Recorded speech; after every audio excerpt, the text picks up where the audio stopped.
Hey guys, are we live?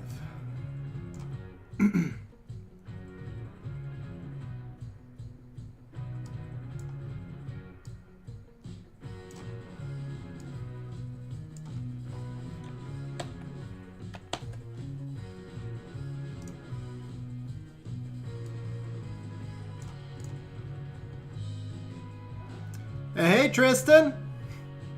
Hey Tommy, Eric, how we doing?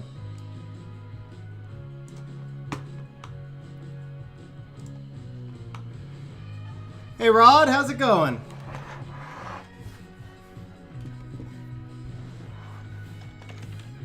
Oh, wrong place.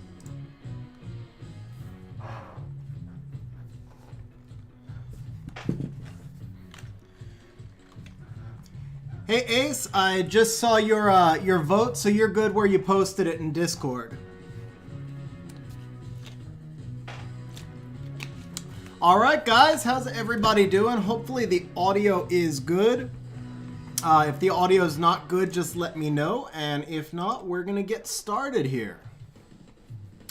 So it just so happens that I had forgotten to check my ancient crystal shop, and I thought it would be a good way to start the stream by hopefully finally getting a good rune out of the crystal shop, because I've still never gotten one that was really worth buying.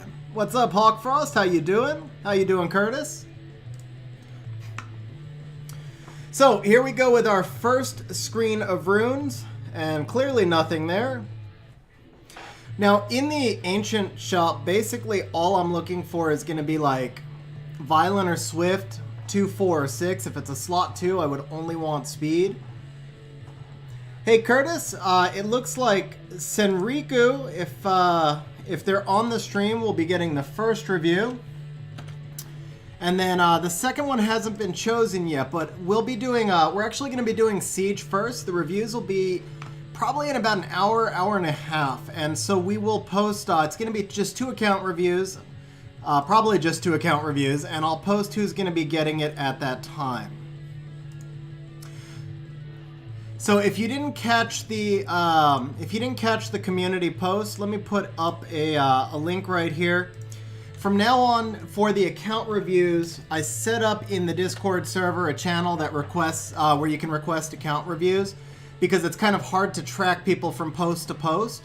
So you can put in a request in that channel in the Discord server, and then anybody who gets an account review will be picked from there. And no, it's not too late. If you want to jump in and go post there, Curtis, you would still have a chance at it. Discord is kind of intimidating when you first start, I will admit, but once you get used to it, it's really helpful that there are so many different ways that you can configure things. It just takes a little while to get used to, I think. What's up, DL? But if you can't make it into Discord, Curtis, maybe somebody in chat right now can just put your account in that channel for you.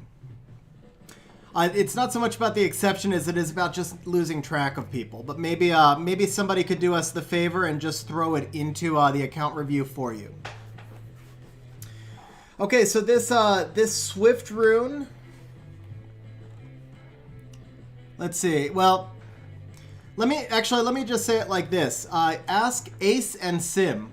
Since Ace and Sim are the channel supporters, they get to decide who are going to be the account reviews. And so we'll leave it up to them.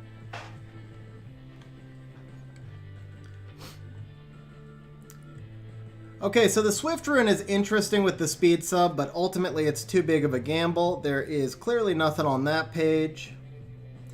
The Will rune could have been useful. Okay, there you go. So the other one will be up to Sim. By the way, Sim, thanks for installing it. I saw that message. Obviously, we're not going to go with the violent attack. Another Swift rune with speed, but not a slot 3 and no innate. Nothing over here.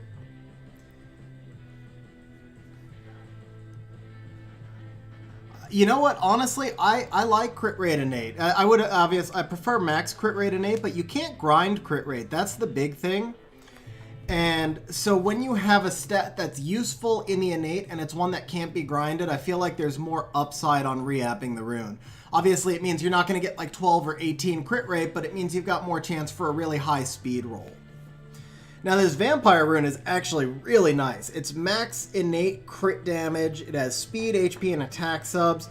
But again, it costs like half a nat 5. For a slot 1 rune, which I have a million of, I just can't bring myself to spend half a nat 5 and then roll it in just like max res resistance. No, Ricky, you're good. We're going through the ancient grind shop while we give people a chance to jump onto the stream, and then we'll be starting Siege in a couple minutes. Hey, Compliant, how you doing? Yeah, well, you're right, DL. I would never buy a Vamp rune either. I was just kind of talking about the rune subs. Obviously not the Vamp rune. The Will crit rate, if that had a speed sub, I actually might have bought it because I could use one of those, but not so much that particular rune. We're certainly not doing an energy rune. Hey, Vrozar, what's going on? How's it going? I'm doing good. All right, the blade rune, I will tell you, if I pulled that blade rune in a dungeon, I would be ecstatic. That is I mean, the accuracy should be crit rate, but that is a beautiful blade rune. Not one that I'm going to spend half a nat 5 on, though. The destroy rune, if it that's another one, like if it dropped in a dungeon, I'd be happy. The fatal rune is kind of decent, because it has the crit damage sub, but not really, no. And I wouldn't buy a fatal rune out of this shop anyway. So we got nothing there, we got nothing there, we have got nothing there. Hey Ricky, that's awesome, man. I'm glad to hear it. As a matter of fact, I'm going to have to make a point of using that team in Siege today, aren't I? It'd be really bad if I didn't use that team today. So yeah, I'll use the Queb Catabel today too. Kebesanuf. I think that's how people have put it in the comments. Kebesanuf. Hey Kevin, what's going on? Yeah, DL, seriously, I've only bought one rune out of this shop ever, and it was a garbage rune, and I only bought it just because I was so frustrated of never having bought a rune. Hey Giacomo, what's going on, man? How you doing? But yeah, this really doesn't have like the greatest drop rates. Yes, Sim, Kebesanuf equals Poorna. I'm not kidding. I legit laughed when I saw the email come through on my phone. The comment. I got an email about the comment. I saw it come through on my phone, and I legit laughed when I saw that. What's going on, Ryan? How you doing? What's going on, man? All right, so energy, despair, no speed on the despair, no love there. Last shot. This is like the speed slot 2 is the first like speed rune we've seen, but it's just not worth it. And then that vamp slot 2, kind of the same deal. It's just not quite worth it. So no love on the runes. Let's take a look at the grindstones. These are usually you have better luck here.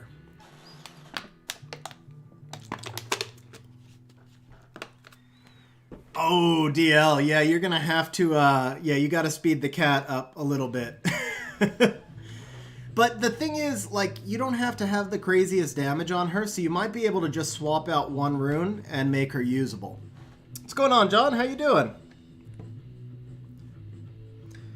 Alright, so we got Enhanced Determination Focus. On the Grindstones, the only thing I would consider is Swift Speed or a Violent rune.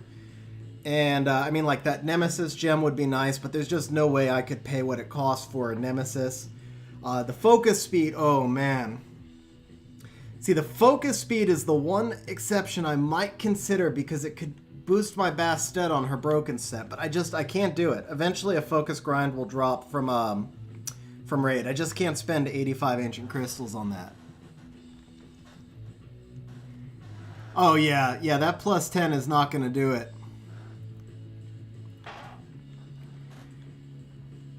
Hey Vrozar, so we're going to be doing a couple of account reviews today. It would be hard, I think, for me, though, to do somebody who's already had one because there's a lot of people who haven't gotten them yet. I'm sorry about that, but I think just to be fair, I kind of have to give people a chance who haven't gotten one yet. If you have specific questions about a monster that you've changed, you could always send me a screenshot in Discord, though, and I'd be happy to look at them after the stream. Giacomo, you asked Will, but I wasn't sure. Oh, would I buy Will? I would do a Will speed grind, but that's probably the only thing. So I would do like this violent attack. I'm actually really considering. Probably, actually, I think I'm gonna buy the violent attack. Hey, guy. But yeah, I would do most violence, and then I would do swift and speed Will. Excuse me, swift and Will speed. But that's probably about it. Actually, I don't even think I'm going to do the violent. It's just too hard to get ancient crystals. I do most violent gems. That would be the main thing.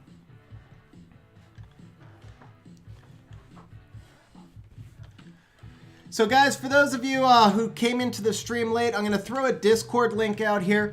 Just so you know, from now on, because it's really hard to track account reviews from stream to stream, I set up a channel in the Discord server. If you'd like to get an account review, just join the Discord server and then post in that channel that you'd like an account review. And that way, hopefully over time, we'll be able to get to everybody. I'm going to be trying to do 1 or 2 account review streams per week. All right, so yeah, we're going to skip the violent. I'd rather save in case I get a gem somewhere in here. The violent gems matter a lot more. So I made that decision. So we're going to do the same thing for the violent defense. We're going to skip that. We're going to skip those. Nothing on this page. Not so much with the Endure, not so much with the Rage. You know, that is one other thing I would probably do. I would probably buy a Rage, I'd probably buy a Rage attack gem. That is one other one I would buy. DL, so it's not going to be comments on the posts anymore. It's going to be just through the YouTube channel, because what happens is people wind up commenting on the post like 3 days after the stream, not realizing that the stream has already happened. And so it was kind of unfair to people. And this way, if it's in Discord, I think I just said YouTube, but I meant Discord. So if it's in Discord, that way it's fair to everybody. They don't have to worry about posting to the wrong thing or not getting notifications and stuff like that. Wow, that fatal speed gem is nice, but no, I can't do it. Gotta have self-control. Gotta have self-control. So the fight crit rate is also interesting. I actually saw your comment there, DL. It's not too late. If you want to just throw the comment in Discord, it's not too late. We're not picking the last account review for another hour until after Siege. I saw your comment and I liked it, by the way. I have fun doing endgame account reviews, so I did like the comment.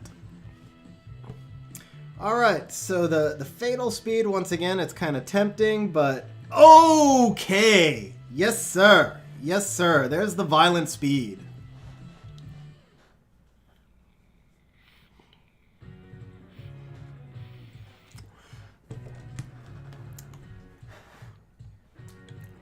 Yeah, DL, I've been farming fight runes for a couple of weeks, so I could definitely use that that crit rate gem, but yeah, just gotta have control, because what if this violent speed came up and then I didn't have any crystals left, so had to do it. I had to pass it. Okay, and then we got nothing here, but you know what? I got a violent speed gems, or a violent speed grind, so I'm happy. That was a successful shop. No complaints there. I don't think I've collected my quest stuff for today, so let me just grab this and then we'll pop over to Siege. Hey, it's guaranteed at +4, and I mean, when I say guaranteed, that's both the maximum and the minimum all at once. It's guaranteed at +4, but I'm happy with that. That'll be a nice upgrade for someone somewhere, because my violence are just way too many of them are not grinded.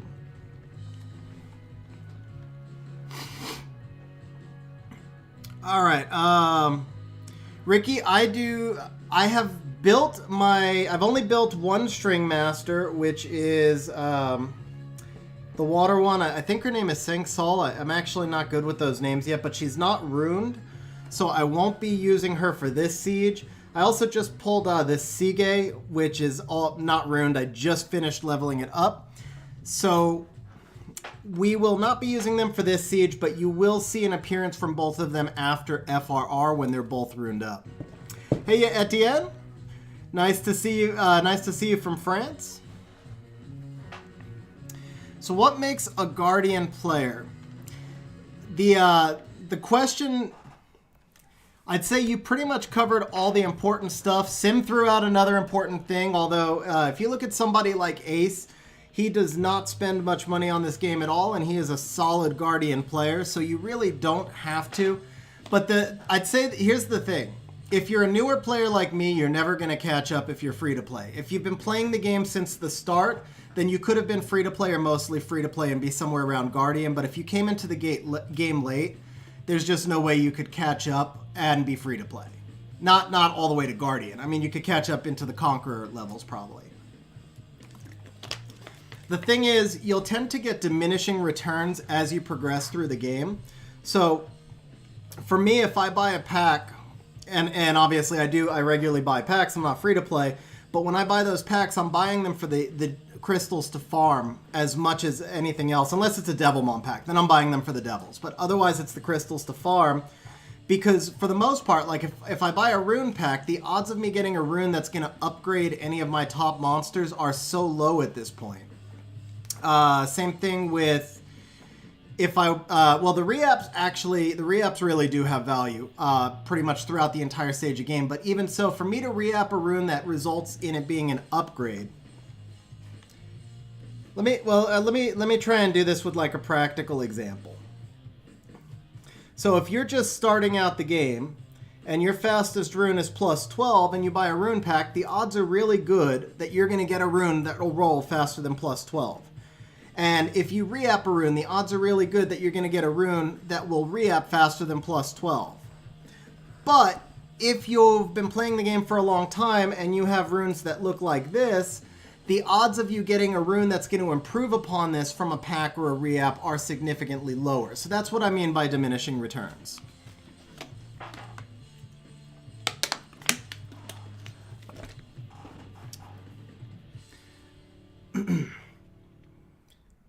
And this is just, I really just picked Ciara at random. You could kind of go through, you could pretty much go through, you know, any of my top ruined monsters, which is kind of the point that I'm making.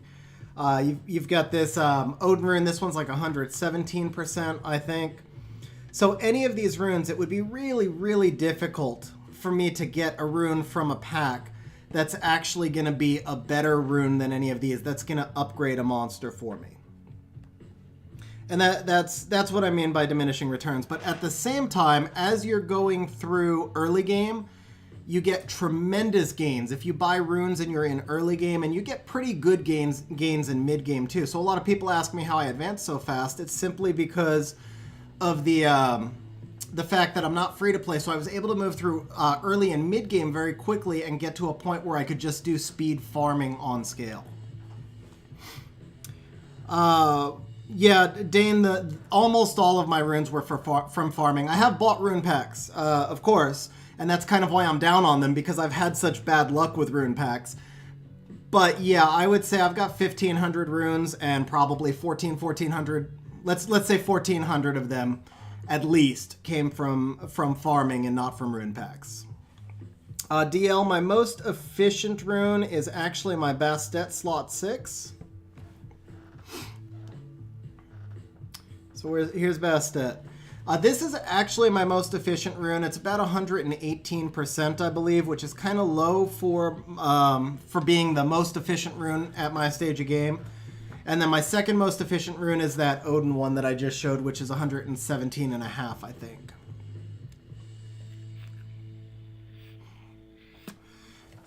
Nice thing about this rune, it actually was 25 speed for ages. I just pulled a legend speed grind in Rift, and it took me like 5 or 6 tries to get the +5, but I just got +5 speed on this rune yesterday, actually. So I think I missed a couple of other people up there. Hey Rex, how you doing? The day's actually been pretty good for me. John, I do play on the global server.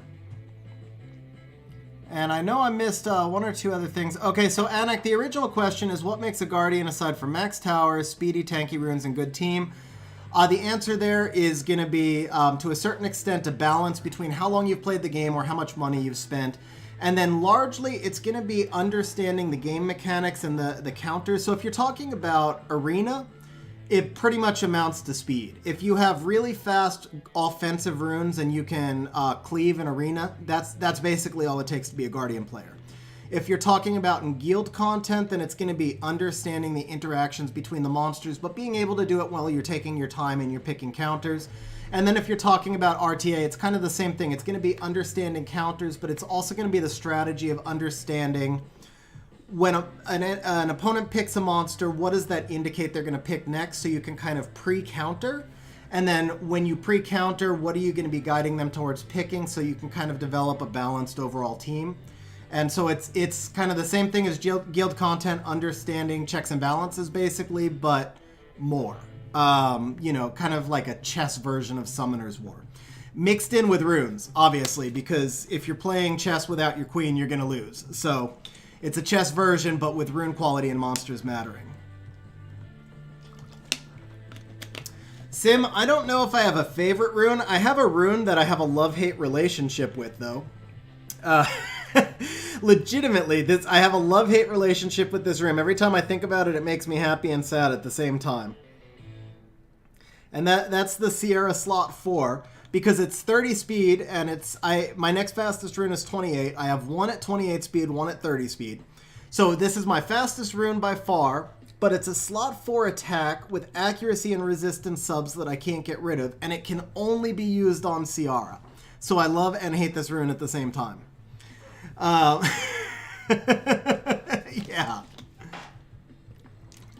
Literally my only quad roll ever.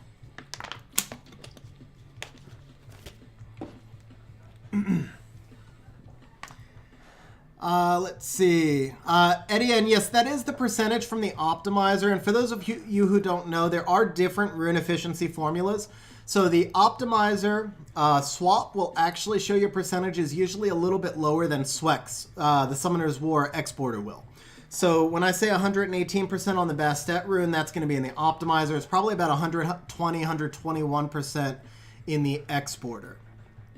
Hey, Reiner, glad you're able to make it. Hey, Sky, I'm glad you're able to make it here, too. I genuinely am. I'm not like Ace. I'm glad you're able to stop by. Etienne, I have a driller. I tested him a long, long time ago. I didn't like him very much, but I didn't have great runes at the time either.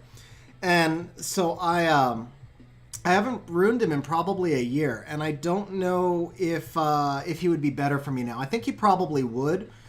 But because I haven't used him in so long, I don't have a strong opinion on him, basically.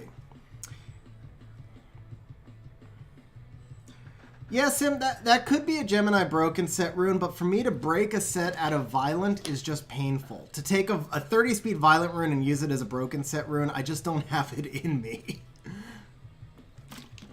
Let's see. Team 17K, there is a chart that shows you exactly how much damage your Bale needs to do. I want to say off the top of my head, plus 1700 and 230 seems a little bit low. I think that might be around a 31,000 K Bale, or 31,000 damage Bale, but I'm not sure exactly.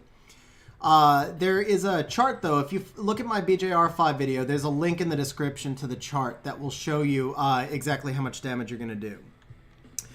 Refill Soap, I have not ruined my String Master yet, but I am going to be ruining her in Swift and just making her really fast. And as Albert said, the 30-31K Bale can be carried if you have strong partners. I just wouldn't go into channel 65 alone. You know, as a normal, I would make sure that you're going in with people you know who know that your damage is low, and make sure that their Bales can do more damage than yours can. Oh! Whoa, that was a big drop in Siege. We got some work to do here. Brozar, oh, Fatal Slot 1 with HP. That's a rough quad roll.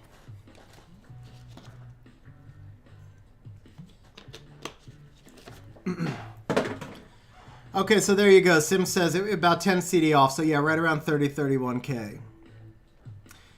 Giacomo, yeah, the damage calculator will work as well. And same thing in both the BJR and the Quebcata Bale video. It shows how to do the formula. Gabriel, I only have one LD Nat 5. It's Beelzebub. Ace, solo 7 bases. All right, thank you for that small task you have set forth for me. Let's see if there's any 2-man opportunities in here to start. This actually might be a 2-man opportunity. Let's see how it's doing. It's 2 and 3. Oh, but they beat Perk. That makes me wary. That makes me very wary. But I see a two-man opportunity for this one. I'm going to come back to this one.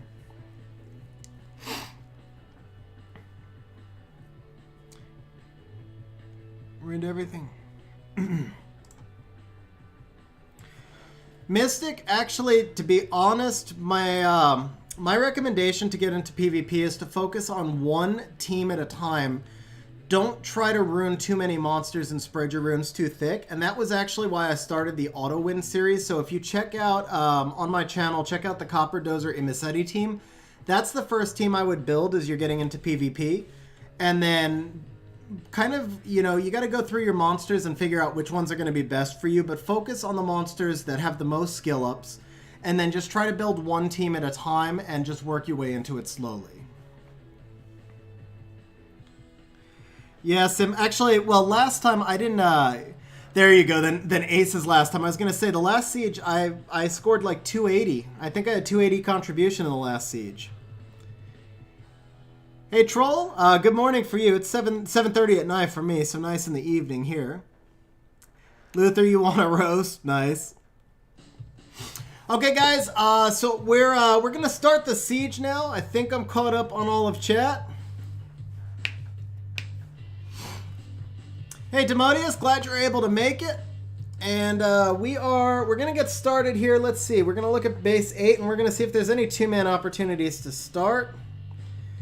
What do you guys... I wonder if I could get away with... oh, well, this is a 4-star base, though. What am I thinking? I can't do that here. Okay.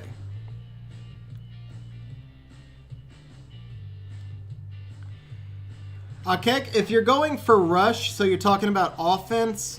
I would probably do Frigate, although I don't have him, so I can't say that with 100% certainty. But I would probably do Frigate. I know Kabila has a higher base speed, but I think Kabila might be a little bit harder to work with. Then if you're talking about defense, obviously the Triton. But there's a lot of ways to deal with the Triton AD, and I don't think a few speed difference would make as much of a difference as having a better offense would. So I would want my faster runes on offense. Frigate is the Dark Pirate Captain. Dark Galleon, basically. Hey, Puckerin, what's going on? Okay, this is definitely a two-man opportunity right here. This is not a two-man opportunity. This is not.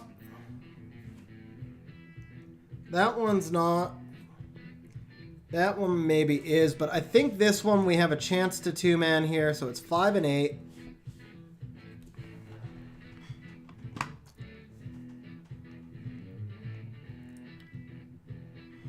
Ender, my favorite wind unit. Huh. I would, well, it might be Skogul since I've made 4 of him, but no, I would actually have to go with Odin. I would say Odin is the wind unit I have the most fun with. Sierra might be second, but Sierra is so frustrating due to her RNG, and so I don't use her quite as much. And then I just finished skilling up Tyrannus. I'm really excited. Excuse me, really excited to use him. I'll be ruining him on FRR on Saturday, and so then Tyrannus may wind up being one of my favorites as well. Alphys, Tyranno, Miho, and Garo.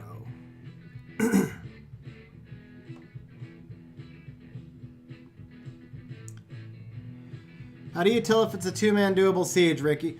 So, yeah, Troll, this Saturday is FRR. Vrozer, I think for that type of question, Alphys, Tyrannus, Miho, and Garo. I would have to see your monster box. It's not a question I could answer on stream because I'd want to put some thought into it. But grab me in Discord and we can talk about it later.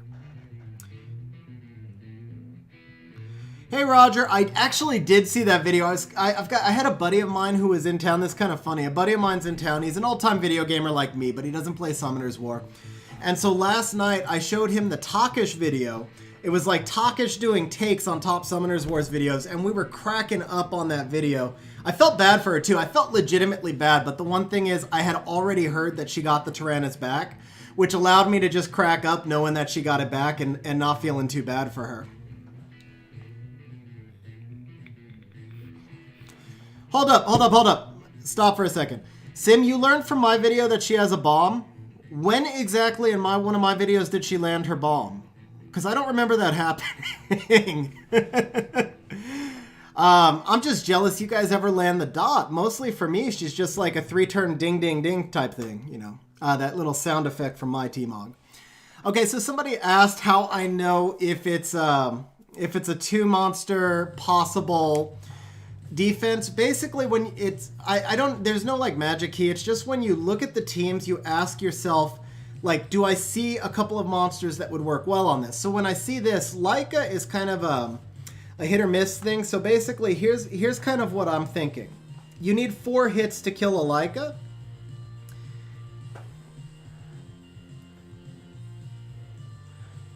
Hey, Maycall, I appreciate the suggestion. A lot of people have asked me about that, and I might do something along those lines one of these days, definitely. Sim, yeah, that was a recent one. I was trying to do Barbara and something else. I don't remember. Yeah, I said Barm like 3 times in that video. I built Khan? I don't remember. Oh, yeah. No, I just built him. I haven't ruined him yet, though. So literally, I've got like... Just to show you guys, because most of the time I only do my runes once a month. So I'm stacked right now. I'm at 684 runes, and these are all plus 12, mostly grinded, all above like 95 efficiency, and it's just, I need to go out and rune like 20 monsters tomorrow because I'm pretty much full. So I probably maybe more than 20. It all depends on how many slot 6s I can find that are usable. So look, we've got 88 total slot 6s, and a lot of these are not going to be super usable. So I'm figuring if I'm lucky, I can do 30 or 40, but more likely about 20 monsters I'll be able to ruin tomorrow. Hey, Ripper, glad you were able to make it. Guys, I want to give a shout out, by the way. If you see the people in green with the badges next to them, I just want to give a shout out and say thank you very much to the channel members. Your support is very much appreciated. Red Ripper just became a legendary channel member, which is absolutely amazing. So honestly, just thank you guys. I really appreciate it. And with that said, I couldn't give you an answer on Khan, but I am going to go to back to Siege, and we're going to try and do some 2-mans. So, who took it? Neo took it. I wonder, Neo, if you're on this stream, you just took my 2-man target. But for the record, I was thinking Barbara and Masha on this one.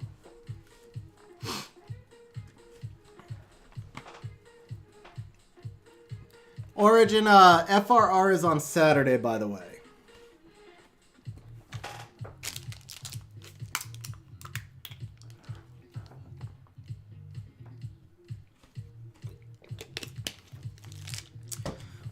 Alright, I wonder if there's any way I could 2-man this one. That Triana makes me think this might be doable.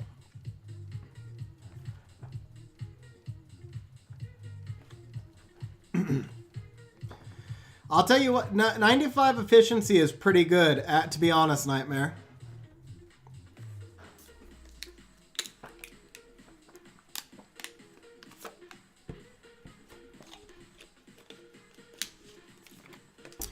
Alright, so we know that Joltan is going to control the Lauren. The question is, can I control that Poorna with a multi-hitter?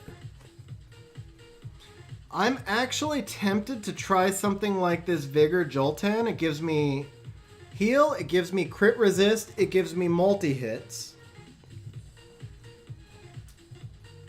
The Poorna would be forced to go after the Joltan as well, and I'm going to have Shield Will. I'm actually going to have double Shield Will because they're both Shield Will units. What do you guys think? Joltan Vigor? The double werewolf? I did, Dan. I built Vigor. He's not skilled up or anything, but I use him from time to time. He's kind of fun. Ander, I do not have any Fen Yangs, but thank you for rubbing it in. I appreciate it. It's a running joke because Ace has like 36 Fen Yangs. Yeah, I've got the Vigor on Revenge. I've got the Joltan on Nemesis.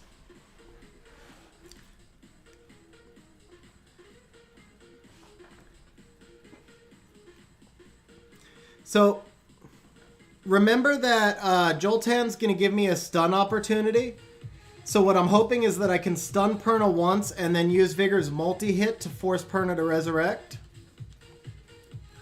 Yeah, I passed on Fang to get Savannah. Everybody here would have taken Savannah though. I wanted to take Fang so badly.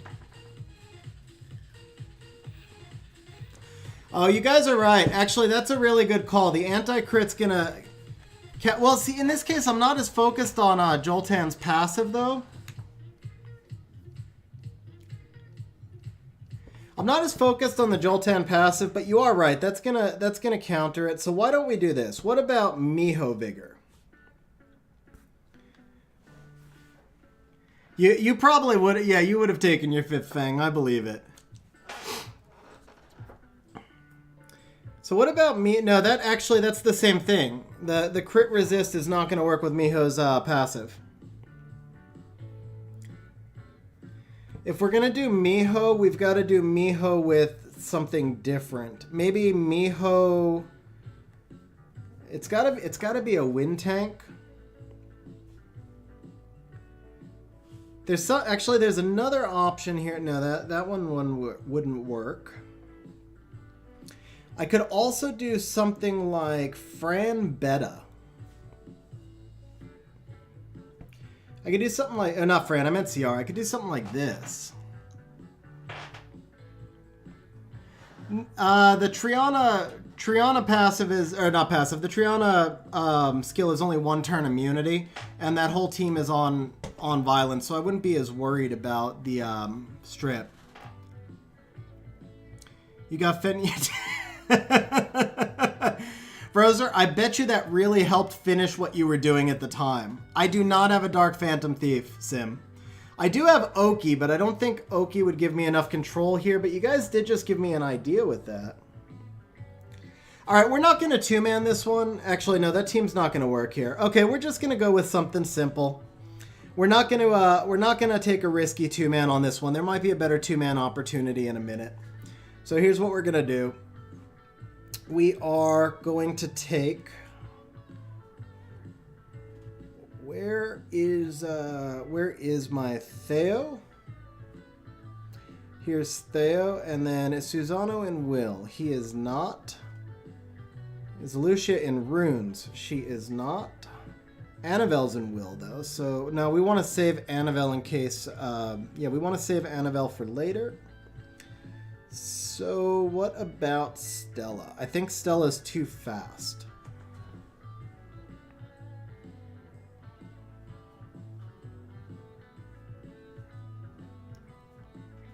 Oki, Jolton and Jeer. I don't think Ciara Beta can do it because if that Lauren procs, she's going to completely wipe out the Beta attack bar.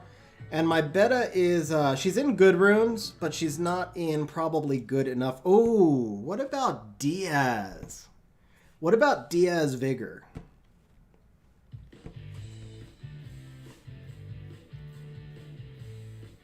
So Diaz has innate crit resist, which means that once you put the crit resist up with Vigor, in theory, he shouldn't be able to be crit at all. And then he could weaken the defense as well.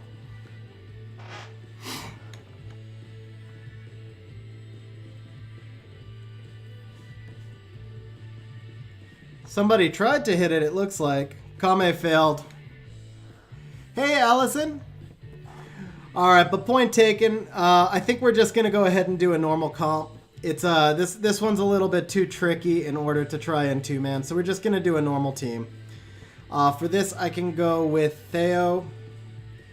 And then who do we have to dodge out? We have to dodge out that Poorna. You know what? Actually, I think I could take my second Triana here just as a little bit of protection against that Poorna as well. There we go. That'll work. Joltan, Theo, and Poorna. Groger, no, we're rank 102 right now. This guild will not be the same as the other one, actually. But I do remember that one that you're talking about. Alright, let's work down this Lauren, even though she's not a major... Oh, wow. Full resistance. Okay. Can we stun the Poorna? We can. That's nice. Can we decrease the Lauren a little bit? All right, this should proc the... Yep, it did. All right, can we reduce here?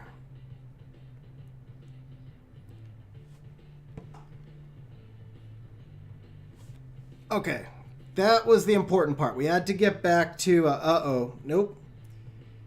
I might be in trouble even on a 3-man. All right, I got to get rid of this Lauren.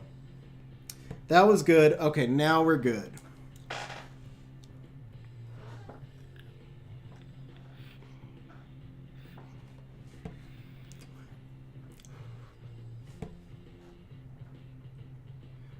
What's good to team with Frigate? Basically, with Frigate, you usually put some sort of AoE nukers. People will use, like, Lucians with him and so forth. I don't have Frigate, so I can't tell you, like, exactly the best comp. But pretty much what you're just looking for. I mean, Frigate's going to give you an attack bar booster and a cooldown, so you're looking for, like, good AoE nukers.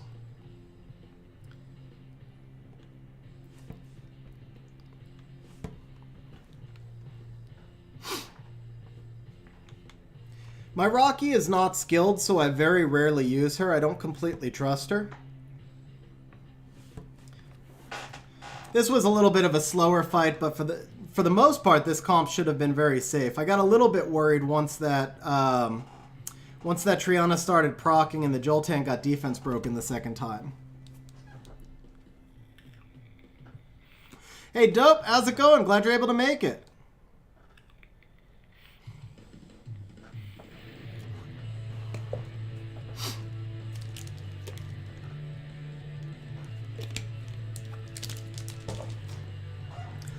Yeah, it's going to be tough. Honestly, it's going to be tough to find a lot of two-man fights when you're up around the G2 range.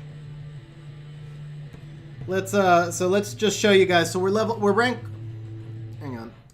102 right now. I actually thought we were in G2, but we were 2 spots short apparently.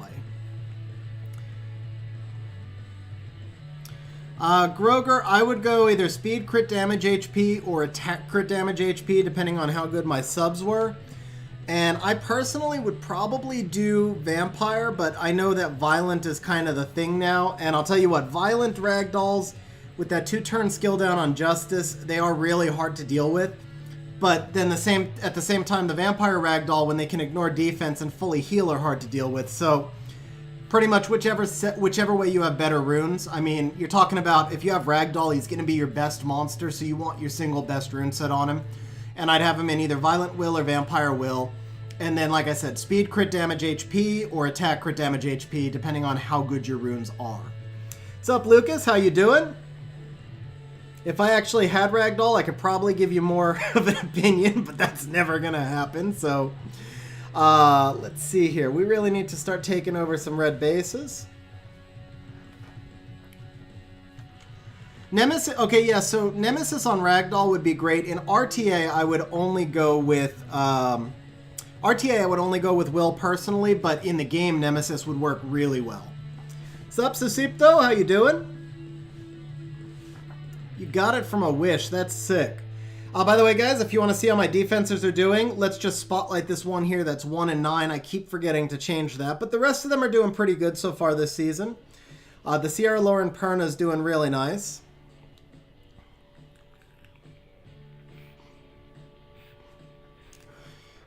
$15 6-star, running every dungeon in under a minute.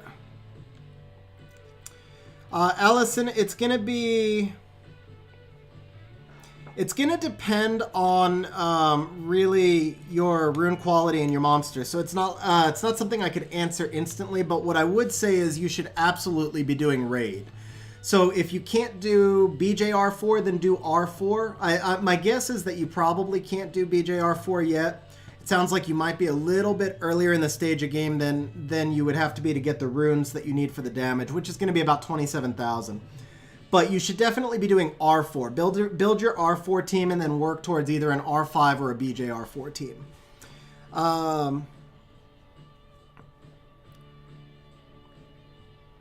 Groger, yeah, keep farming Necro, that for sure. And hey, Coco, how you doing? Okay, let's go ahead and fill this base, and we will do Let's go with a tanky base here. Let's get some Fenyangs inside. Actually, this is an interior base. Are we gonna... No, this is not an interior base. So we're gonna want some strong defenses up here. So let's do a speed base. Let's see if we can get some Ciaras up here. That one, a little low of a win rate. We might not have enough Ciaras. Or we might not have enough strong Ciara teams. Let me see. That one's going to be good.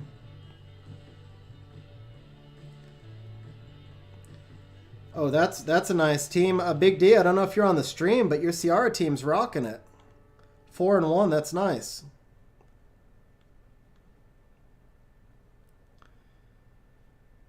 Ciara, Ileana, Poorna. So Sky put in a new defense. Sky, if you're on the team, if you're on the stream still, I hadn't seen this defense from you.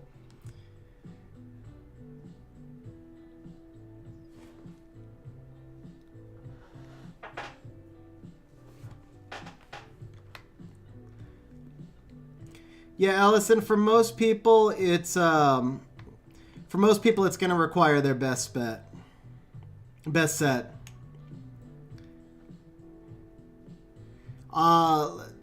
Personally, I would not farm for Bernard skill ups. If you were talking about like an RTA monster, I would probably do it.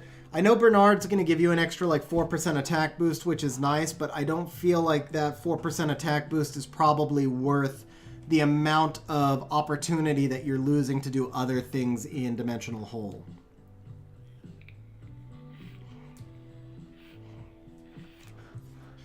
Vroser, it's hard for me to say exactly what you should target without seeing the team fight, but I will say that you definitely want to target the Belinus on stage 2.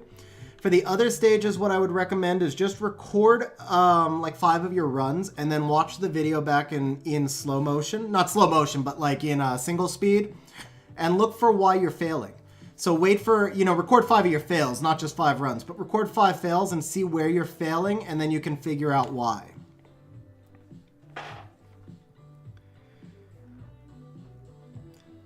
Hey Blake, so the thing is, that would the extra, it's 15% of the 30%. So what I was told is it becomes a 34% attack bar boost, I believe. I'll show you what I mean in a minute. So the main thing is, if it's going to make your team work better if it's properly speed tuned, but you could also speed tune it by adding an extra 4% speed to your solutions, even if that meant dropping off a little bit of damage. Compared to the ability to make more 2As or the runes that you could get, I still probably wouldn't farm for his skill ups. I might not blame you if you Devilmond him though.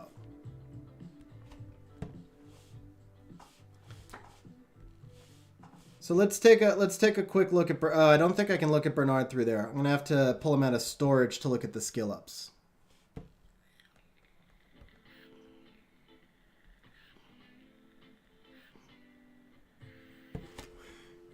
Oh yeah, for sure. I can definitely see where it would make an improvement. So yeah, it's 15% of the 30% basically. So he becomes 34.5% attack bar booster.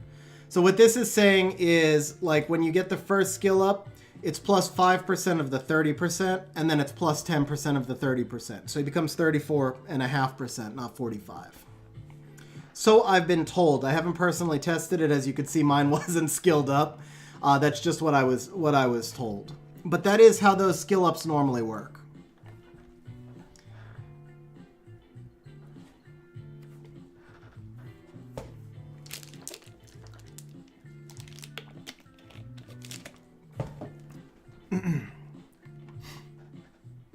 Yeah, Timadius. So then I would definitely work on that Belinus. Oh, sorry, you were answering Vrozar. Never mind. Okay, let's jump back into Siege here. That is not Siege, that is Arena. Whoops. All right, I would say let's go ahead and take this base 4 real quick. There's some strip there. It's slow strip, but it's strip. Huh, okay. There's no strip here. So this should be a good opportunity to use the Quebcat of Bale.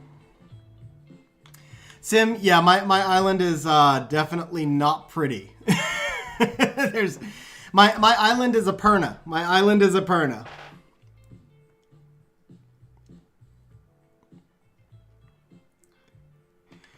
Kevin, I would say, well, most people will tell you to start farming DB10 when your Bernard is at like 290 to 300 speed. That's when you're supposed to have enough Swift runes. Me personally, I didn't farm GB10 nearly that long. I moved to DB10 very early. And hey, Kaio, have a good night. Thanks for stopping by the stream. So the thing with when you change dungeons, and let me go ahead and start. Let me just explain this team and start this fight, and then I'll answer your question. So we're using this just because we just did the Quebcat of Bale video, and basically what I'm looking at on the enemy team here is that there is no strip over there, and the Leica is going to need multi-hits, but the Belager will provide those multi-hits. The Leica is also going to do huge damage, but my Queb should outspeed the Leica and give my Katarina invincibility, so the damage from the Leica should not matter. Let me make sure. Yeah, he's going to ignore all damage reduction effects, so I take it back. It's not that it shouldn't matter, it's just that I don't think that Leica can one-shot my Katarina. Maybe he can. Maybe he can. You know what? I take it back. He might be able to one-shot Katarina. We're not going to use this comp after all. I'll use a different comp. So let me go ahead and answer the two questions. Bulwark does not need to be skilled up to... Yeah, Grog, when I was saying maybe he can, I meant maybe he can one-shot her, not maybe he can do damage. He can do damage through the invincibility, and he might be able to one-shot her.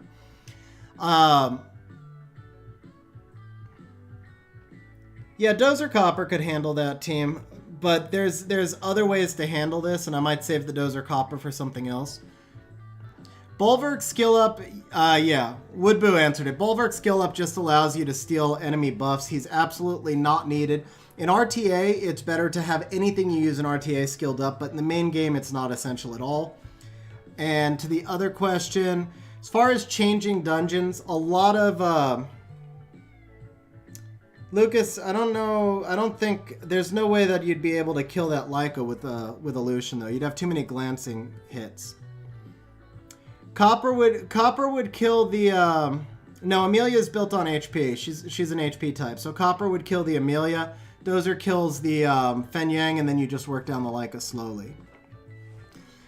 Basically, as far as when you change dungeons, it depends on if long-term you want to be like the best at one specific set. So some people will farm Giants forever and just have super fast Swift runes. Obviously, they do a little bit in other dungeons, but mostly Giants. And that helps a lot in RTA. Or some people will farm only Dragons mostly and have crazy efficient Violent runes, and that helps in RTA.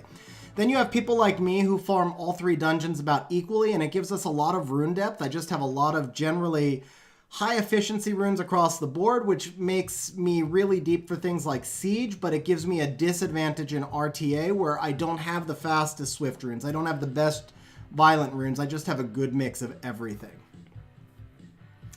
Okay, so jumping in, let's go ahead with this team. I think I have... should be able to just do this. So we Kali the Ethna. We Odin the Theo, and we're good. Yeah, so we'll go ahead and just drop this one real quick. Hey, Clavin.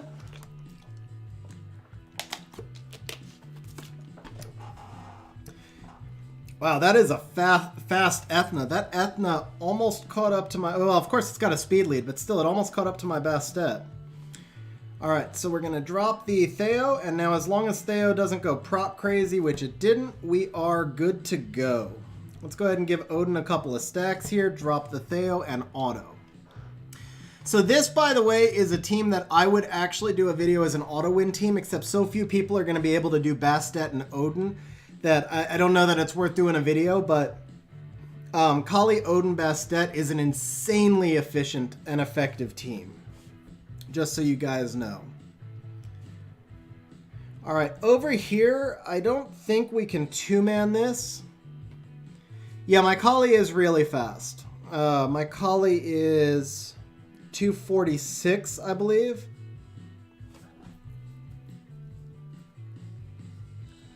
Exactly, Sim. That grind, I'm telling you, that grind made all the difference. ASD, I would rune them. Sabrina, you're going to want on Violent, and Talia, you're going to want on Rage. You're going to want to put them in attack, crit damage attack if they're for PvE. Remember that PvE monsters do not have to be super fast. As long as they're speed tuned properly, you only need them around 130 speed, 140, depending on your speed tower. AoE Stripper, Max Skilled Clara versus Izalia. My Clara is not ruined right now, and she's one that I might actually rune on FRR, but she's not near the top of my list just yet. Okay, we'll go ahead. Actually, we will go ahead and Copper Dozer this team since someone suggested it, and I'll show you pretty much how this would work. There's a slight risk, I suppose, that Leica just goes crazy on me, but I don't think so because he's going to wind up getting stunned.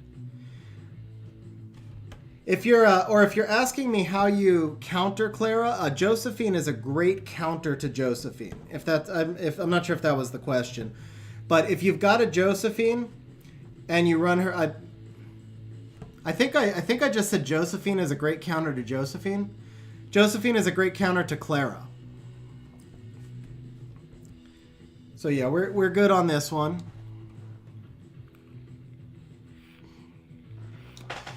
Yeah, Kevin, if you're using monsters and giants and only in giants, then you're wasting stats if they're all 150 plus. If you could make them hit harder, they don't need to be that fast. I want to say 126 with a max speed tower, or 141 with no speed tower is what you need.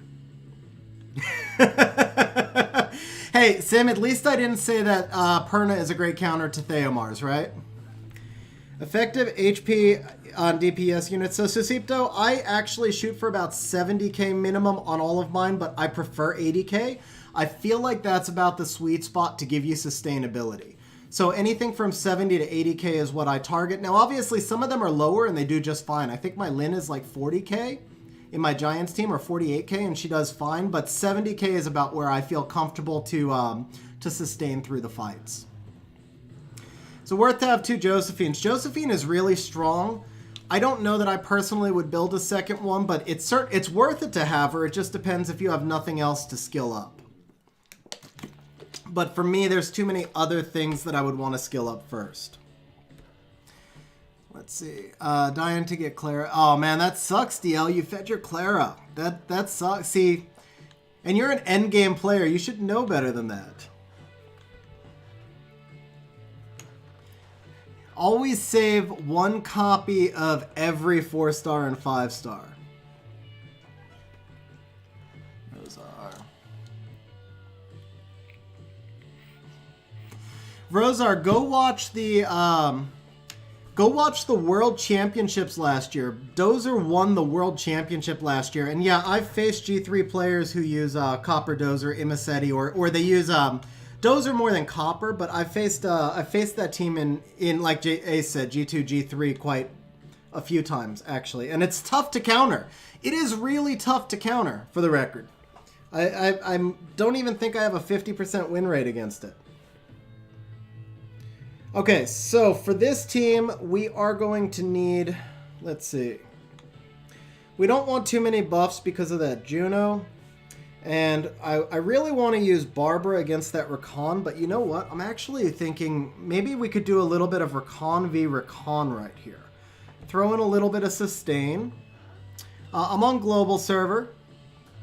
Wedjet Dozer Oberon, that's nice.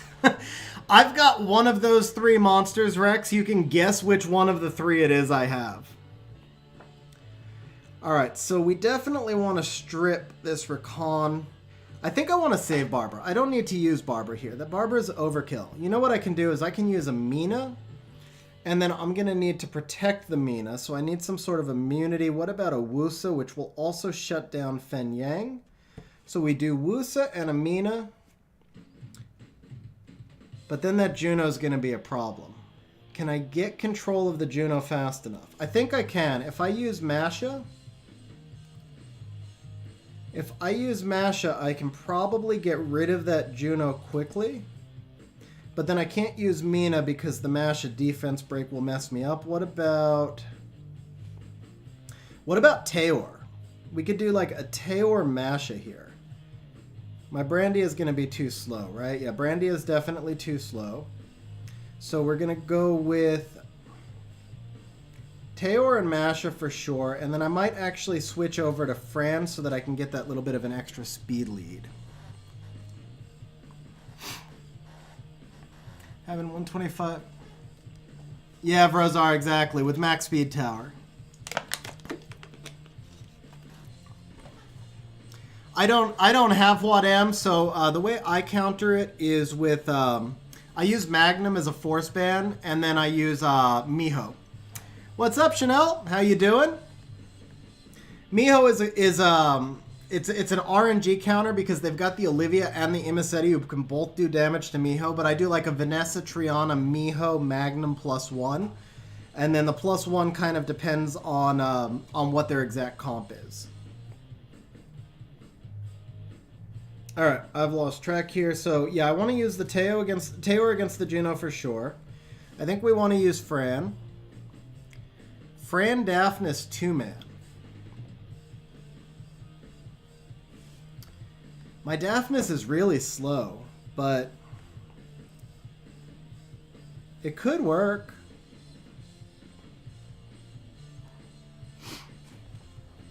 Could work. Yeah, Magnum's the light sniper only useful in RTA.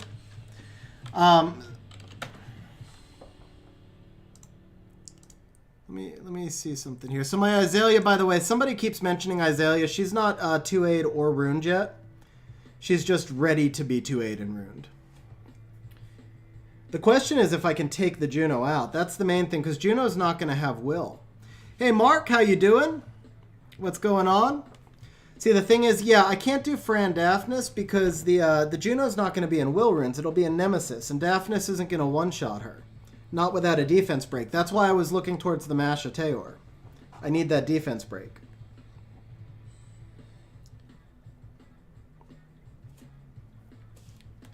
But I think we could do Fran Masha Taor.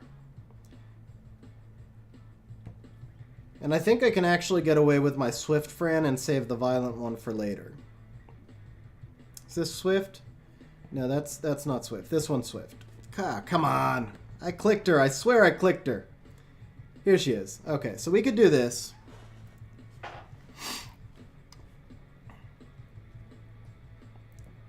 Jir, best time. After I kill Finn and Rakan, I can kill Juno. Why not Tessarion? Tessarion would get wrecked by the Rakan Nightmare. I have 2 Fran, Etienne. Yeah, Bulwark Amelia Skogel will rip this apart, but I'd rather save that for a tougher challenge later. And there is a slight risk using that team against Fen Yang. If he catches your Bulwark with no immunity and then he procs, he can kill the Bulwark. I think I'm gonna, you know what, DL? I think I'm gonna do the Fran Daphnis. You sold me on it. I think we can make it work. As long as I get the strip kill on the Rakan, that's gonna be the big key right there. That, and so I definitely need the Violent Fran because we're gonna need her to stay alive. So we'll do Fran Daphnis. So here we go. So Fran is 254 Violent Will. We'll have a 10% speed lead. Daphnis is 245 Swift Nemesis. And he should do about 44,000 total to the Rakan. The Dark Demon's not ruined, Hawkfrost, only in RTA. What's up, Austin? You're late for an important date. Nice. All right, let's see. Oh, the Fen Yang had no will either. Let's see. So we got the strip. We're going to do 12. Oh, yeah. Okay. Rakan is gone, so that was big right there. Yeah, Groger, I do have Beelzebub. So we'll hit the Juno here. Okay, Juno derped twice. That was huge. And I've got my immunity up, so we're going to try and do a reset here and force... Oh, we got the reset on the Juno, too. That was huge, huge. All right, let's go ahead and heal up the Daphnis. Oh, and the proc. And the proc. Okay. Don't do it, Juno. Oh, you did it to me. You did it to me. All right, we got to wait. We got to have patience now. Okay, we'll hit over here.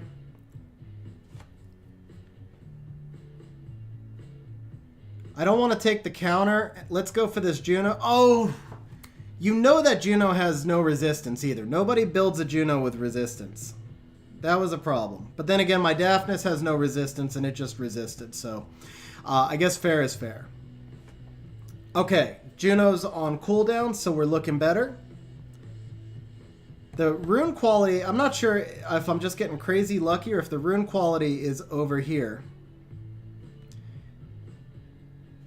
Alright, we're going to go for the Fen Yang now. Hawkfrost, it is ruined in RTA. It will never be ruined in the game because there is no reason to ruin it in the game. It can't be used in the game. And we just lost. Oh, wait. Whoa! Okay, we just got very lucky.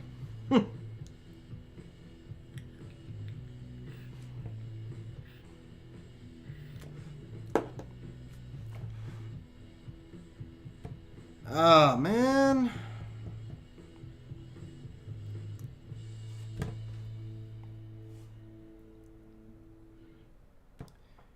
Alright, come on. Resist. He might die, though. He might die. He didn't die.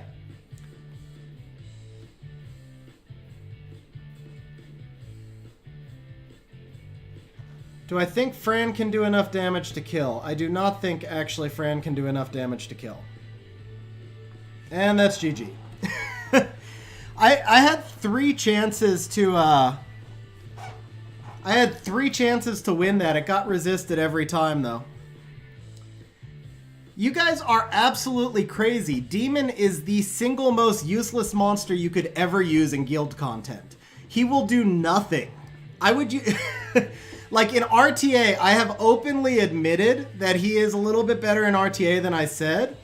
But in guild content, he would do nothing. All right, I'm going back to my original team.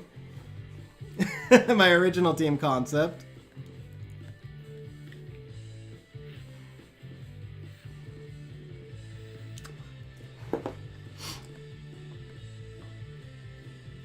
Okay, so, well, I'll show you the demon in RTA.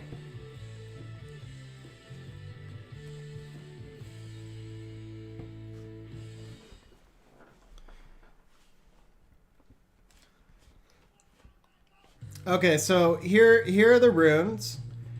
This is about 102, 103% efficiency violence set. So with his skill 1, in this particular violence set, he does about 8,000 damage. With his skill 2, he does about 16,000 damage. And basically, he has a passive that if he dies, and then another ally dies, he resurrects. His skill 2 does a partial ignore defense, so the lower his HP status, the more damage he does. Clavin, I tried him on Vampire, but the thing is, he doesn't do enough damage when his Ace, it would only be an easy 2-man with Feng and Bub if Feng is an easy 1-man. You just... Seriously, he would do nothing. He adds nothing to that team. Like, your Feng is going to have him healing, and his damage is based on him taking damage. The lower his HP status, the more damage he does. So Fen healing the Dark Demon is is hurting him. It's I can't think of the word I'm trying to think of right now, but it's not going to benefit him. Oh, we got a G3.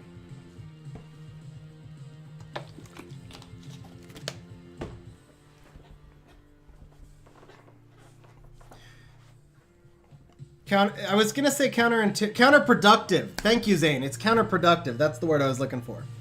Counterintuitive kept getting in my way. All right, what are we gonna do against this Veligul?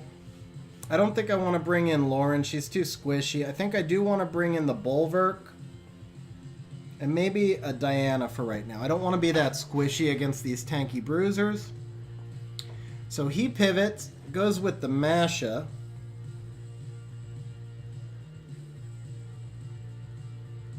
I wonder if I could do like an Amelia Bulwark thing here and ban the Masha, my Bulwark would be stacking like crazy. And then what if we did an Odin? So we're still looking at just banning the Masha. I think this leaves me pretty seamless. I've got double immunity.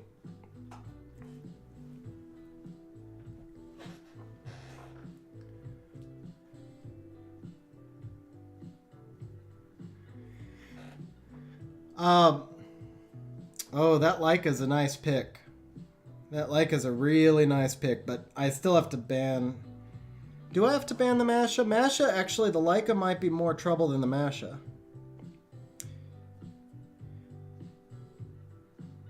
I think I have to ban the Leica.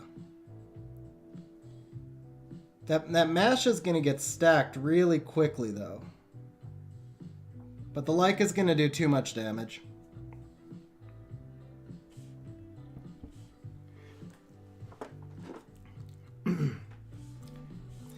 I think I drafted... See, every time I come on stream, I play bad. I would be G3 if I never played RTA on stream.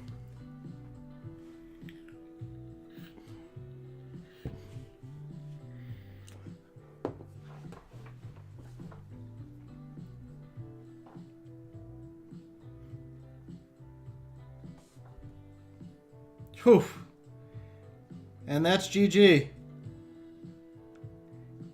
Good call with banning the Masha there. Okay, DL, you're 2 for 2 so far.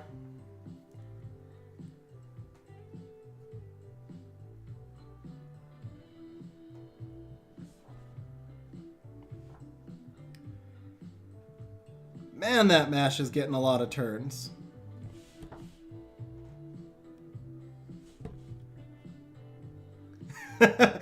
I'm just messing with you, man. I'm just messing with you.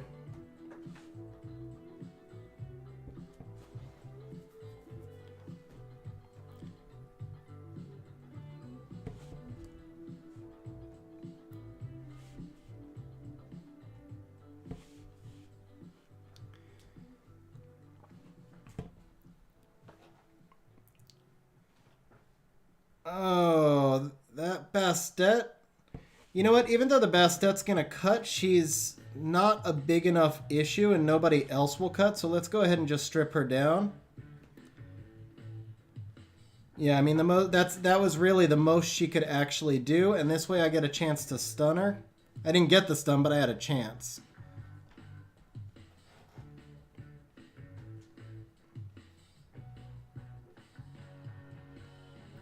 I think that Tyrannus might actually kill Diana here.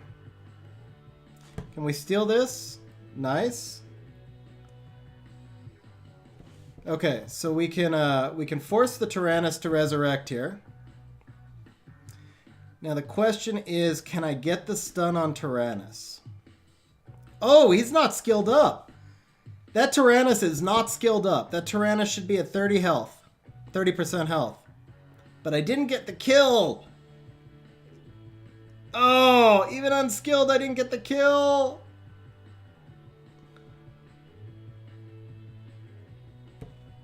All right, we got to try it. My only hope here is a provoke on this Tyrannus. Nope. Bulwark below 5 stacks would have done nothing there pretty much. It would have been like 4,000. I was dead either way. Because he's got... The Mash has got no HP, and then the Veligul's going to be on a defense build, and the Bastet too. So the 4,000 wouldn't have really been enough for me.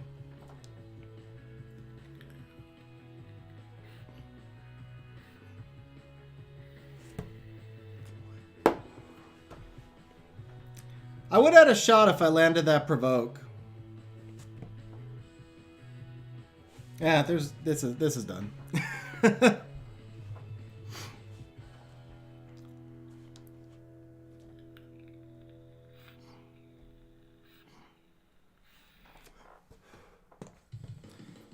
He outdrafted me though. That was a bad draft.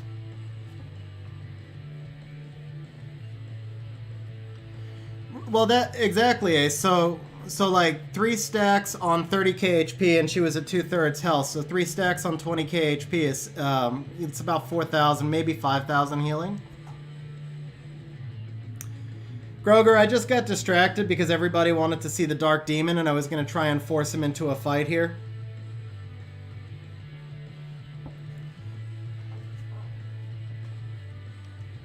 Yeah, Tyrannus is Tyrannus should be at 30% HP when he revives. Even 4 stacks still would have been 6k though. It wouldn't have been enough to keep me alive there.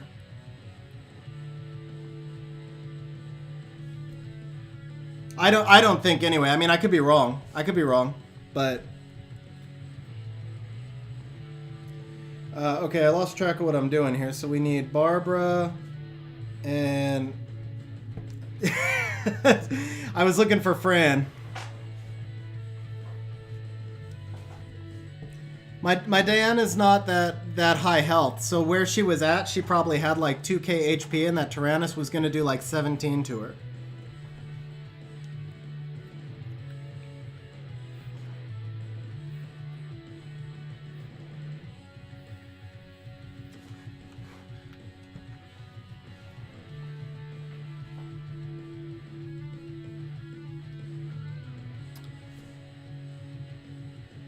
Alright, this is interesting.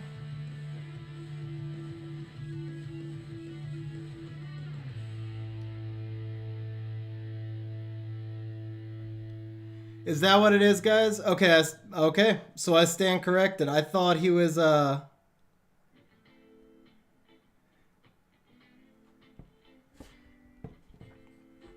thought it was based on his skill ups. I didn't realize it was what form he dies in.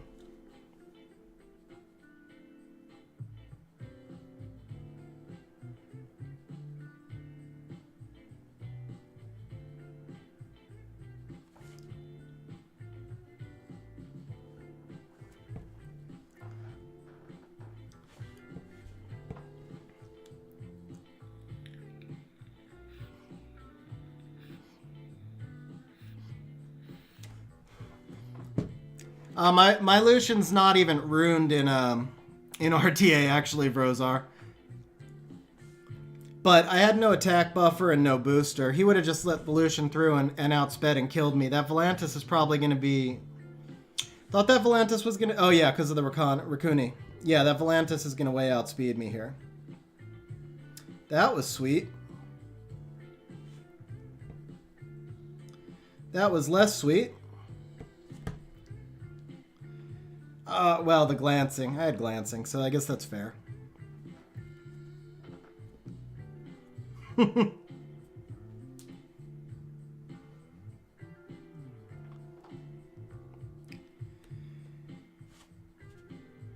Alright, let's see if we can slow this Diana down a bit.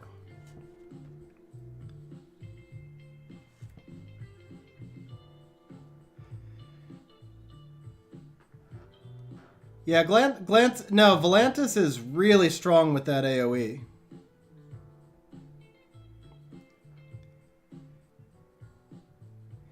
Hey Groger, have a good night. I am going back to Siege after this fight, by the way. Just if you're waiting for Siege, this is the last RTA. If not, thanks for stopping by. I appreciate it.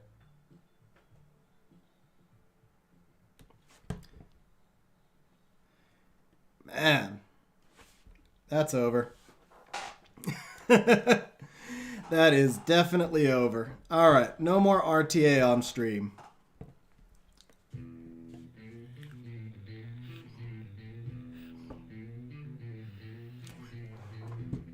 Yeah, I knew it would. Once he first picked Artemeal, it was pretty much GG anyway. I've got nothing that can deal with an Artemeal. I'm too slow to try and get ahead. So if I let, you know, yeah. Artemil is a crush for me.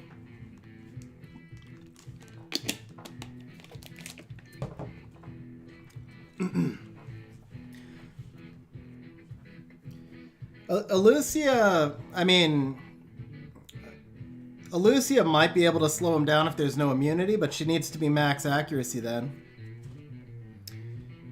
Alright, so this is definitely 2-manable. It's almost 1-manable, but it's definitely 2-manable. Do I want to go slow or fast with it? I could do like Mina Teor. I think actually we're going to go with Mina Barbara here. So guys, just so you know, the reason you never do mono element like this is for this reason. The Rakan could... Yeah, Camilla's ruined. I was actually thinking about Camilla Tractor or something like that. But the thing is, if I bring in Camilla, I'm committing to... Because there's no guarantee that they're going to attack the Camilla and not, like, let's say, the Mina. So for me, I want to either go with double offense or double... Tractor can't solo because of the collapses from that Rakan. My con's not ruined, Etienne.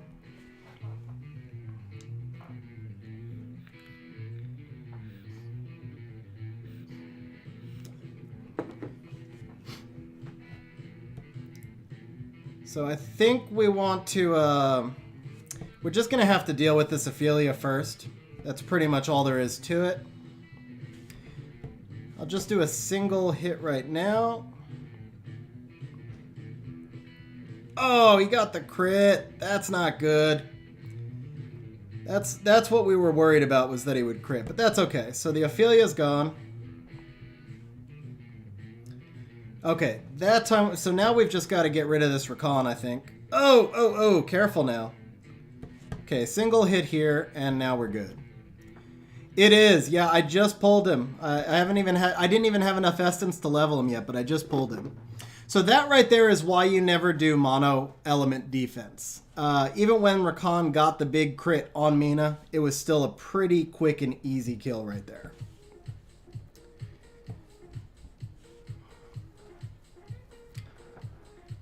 So let's say you have mono light type, Clavin, and I just pull a Joltan. Your entire team is going to go after my Joltan. I could bring like Joltan and Chasun and let your whole team suicide on me. If you have mono dark, then I could bring a Shaman who's going to get half damage and do double damage. Or there's Camulus or Lydia if you're talking about reflect damage as well. Yeah, because of the AI, exactly. Okay, this one's interesting. I think we could do something like a... Whoops, too far down. I think I have not used... Yeah, Chandra would work very well there too. Hey, congrats, Dane. 20 speed rune is nice. So I haven't used my Ganny in Siege in ages. If I did something like... Where is she? Just to try and do something a little bit different here. What about something like... Well, no, we don't want the Orochi.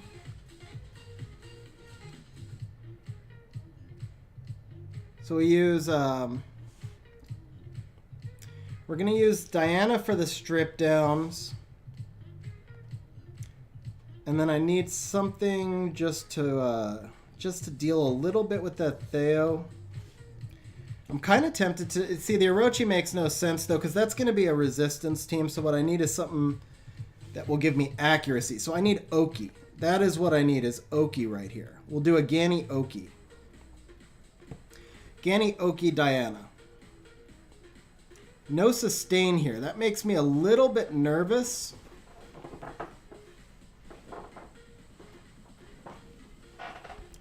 Huh. The no sustain might be a little bit too risky. I think what we'll do is we'll stick with the Oki Diana, but we'll bring in a Chessoon.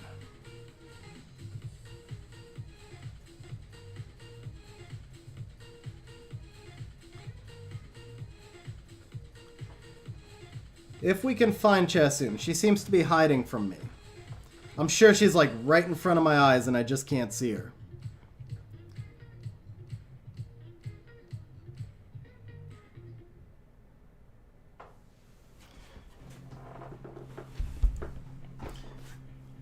I couldn't tell you about the phone, honestly, Vrozar. I've been using, there she is. Thank you. I've been using Samsung phones since the iPhone 4. I've been using the Galaxy phone since the iPhone 4.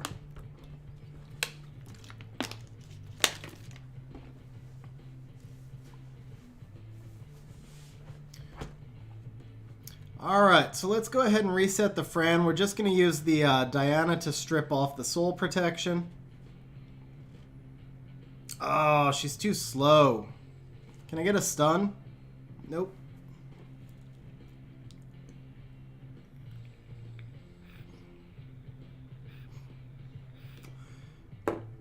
Oof. That was painful. Alright, let's see. Work that down a little bit.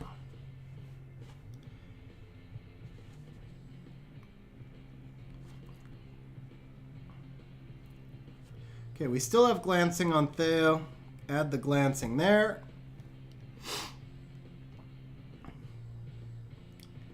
You know what? It's a she. I don't care what you guys say, it's a she.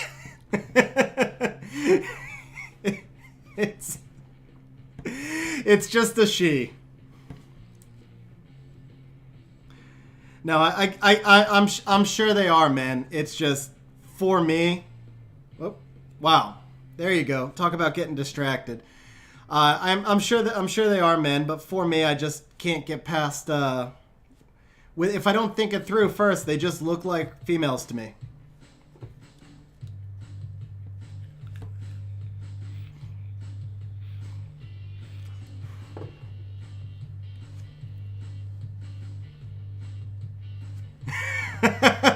Hawk Frost has it. There you go. Hawk Frost knows the real deal right there.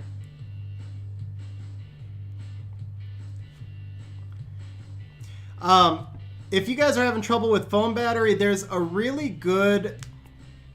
Oh, man. What's the brand? Anker. Anker has an absolutely amazing phone charger that will, like, just charge your phone for 10 hours straight. Go on Amazon. Actually, you know what? Just message me on Discord, and I will send you... And that's a good plug right there to throw out the Discord link. Message me on Discord. I'll send you a link to the phone charger I use. It'll charge your phone like 10 times.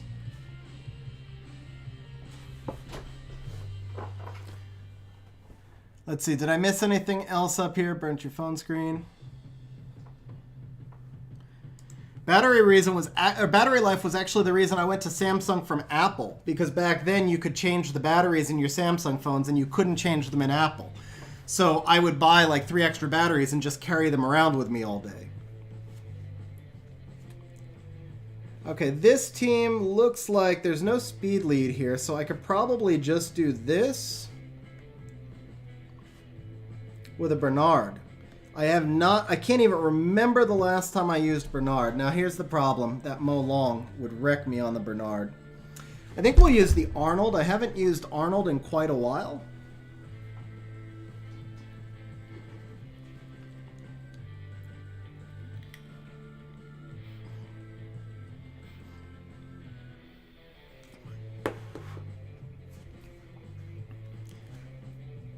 Wow, that's not bad, Austin, but I'm too integrated into the Samsung ecosystem now. It was really tough for me to move to Samsung.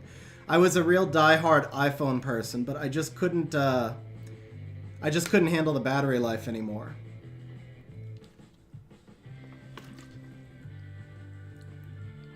All right, I guess we'll just use the Poorna here. This makes me nervous not having immunity. because I don't have will runes on my... I don't have will runes on either Lauren or Mimir. I don't think this is the right comp for this team. I think we need some sort of immunity here. So maybe I can bring Wusa because he will give me immunity. See, I got that one right. And then some sort of water threat. Maybe just Teor. Teor would do some big damage here. That'll work. Hey, Carl, glad you were able to make it by. Yeah, Chad, I seriously, I had like just 5 batteries with me at all times.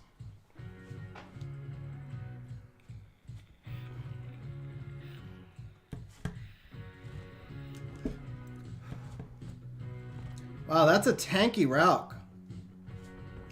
That's a really tanky Rauk. It's a dead Rauk, but it's a tanky Rauk. Not so much with the damage from Luis.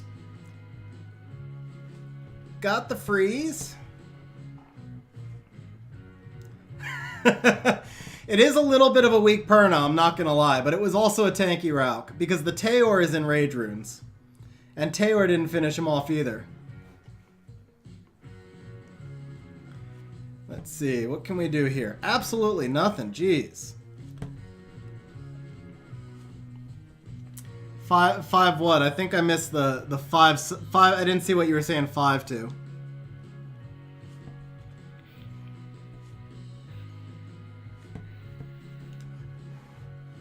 We can just auto at this point. Oh, nope. Right when I auto. Okay, yeah. Yeah, we can just auto at this point now. Should be good.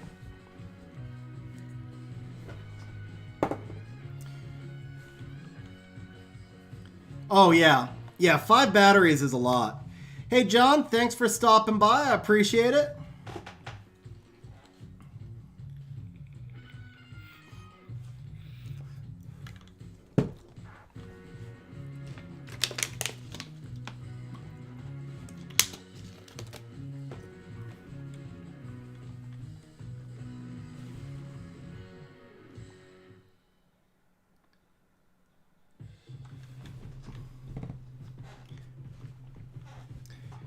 Alright, I thought somebody was attacking this one. I guess it didn't go well.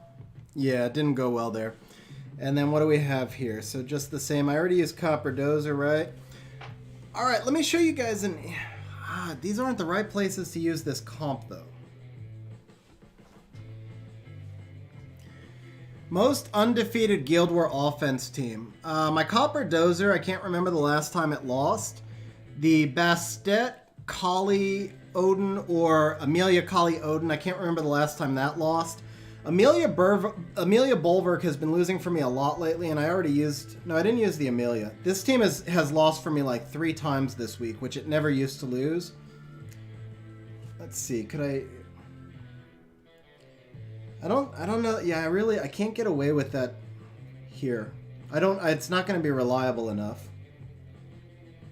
I think we'll hold that one for a little bit longer. Okay, let's take a look if we can finish this base right here. So how is this team? This team's 2-0. I think we need to bring in like a triple water, probably a triple tanky water. So something like Vigor, Ajir, and maybe Tetra to cool down the defense breaks possibly.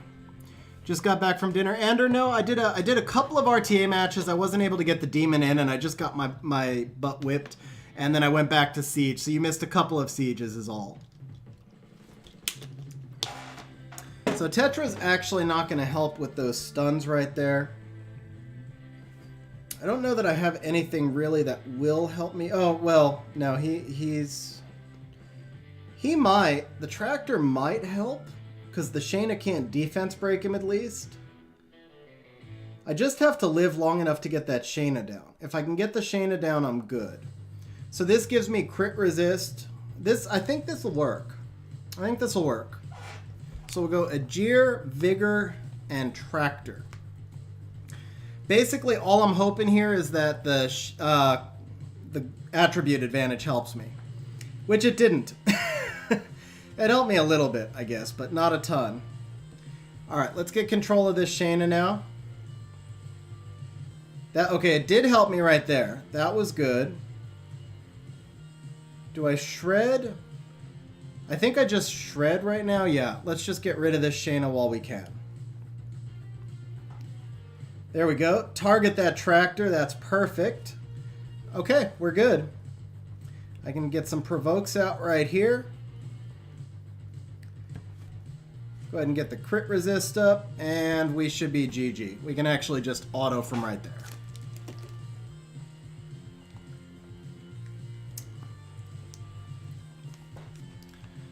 Galleon, Clara Lucas.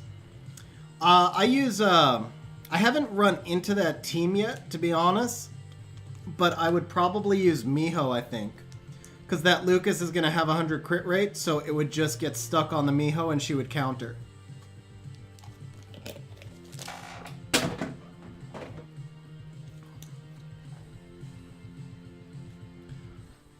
A mirror? Oh, well, no, I wouldn't counter it with mirror because I'm too slow.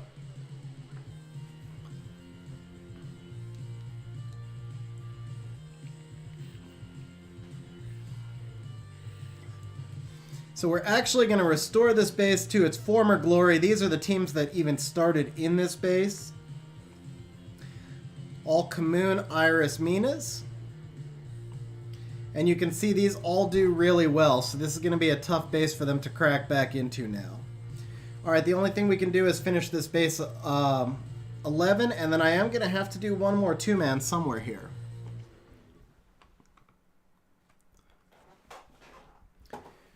Alright, so I've got an Arnold I can probably use here, and then I'll need something wind to tank the Poorna. Let's see. You know what? I might rather use the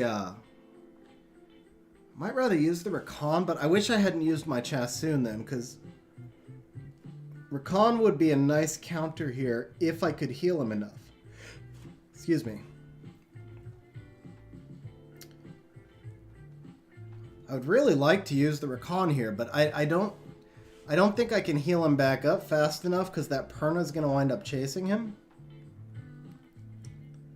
I don't know, though. Maybe. I could just use Garo. No, because if the Rakan derps, I'll lose. Can't use Garo. I could try an Annabelle, maybe. So if we did, like, Annabelle, Arnold. Where's Arnold? Arnold has disappeared on me, like the rest of them. I can never find my damn monsters here. Oh, I know what I can do. I can go with Rakan Harmonia. We go with Rakan and Harmonia, and then I need a water threat to deal... Or actually, this could be the time to use Rocky. My Rocky's going to be slow, but I might be able to do it. Let me see how slow she is. She is really slow. Time for another Crusade. Wahi is not ruined, so I can't use the Wahi, the Fire Chassoon. Chloe counters Molong's Reckless Assault, but if Molong derps, then he can strip off the invincibility. The Water Twins, for me, they're ruined for PvE. They're like 140, 150 speed, so they wouldn't work. Yeah, I do still have the 4 Skogels, but Skogels aren't going to do enough damage quickly enough in this fight.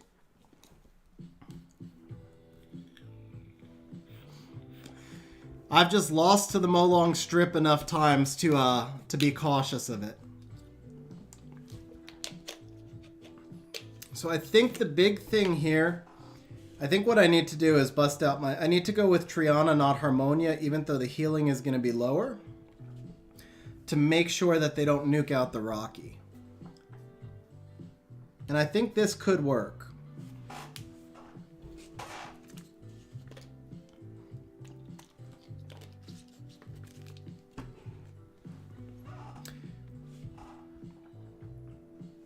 He wasn't speed tuned anyway. I thought that Mo Long would go before the Poorna. Alright, so we got the hit to the Recon. There, see? I told you. I told you. Look at that. I told you that was the concern.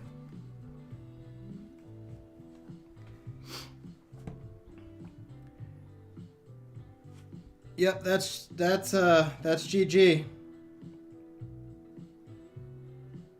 Oh, come on. She gets the sleep on Rocky.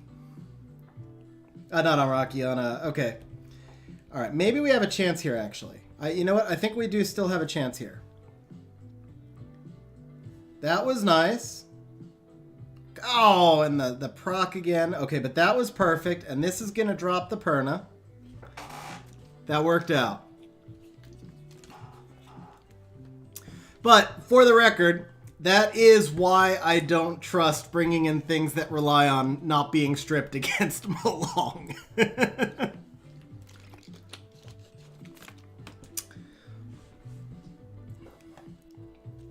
Let's see. Emmanuel, I don't know if I'm going to have time to do... I'm only going to be doing probably 2 account reviews on this stream. So if you did not post in Discord, what I'm doing is there's a channel in Discord where you can post for account reviews because I just can't get through everybody all at once. And then we're working our way through them in Discord. Yeah, Ander, I know that's out there, but for me it's more fun to... I prefer to find my own counters, even if I wind up losing here and there. It kind of takes all the fun out of it for me if I just go and look it up somewhere. Okay, it looks like I can't attack anything now for... Oh, nope, this base is opening up right now. Perfect. Gotcha. Yeah, that makes more sense. Carl, as far as the water twins go, like I said, mine are just, they're ruined at like 140 speed. They wouldn't have gotten a turn. They would have been dead before they went. And Mark, yeah, Helena can definitely tank them along. Mine is just not skilled up, so she's not ruined.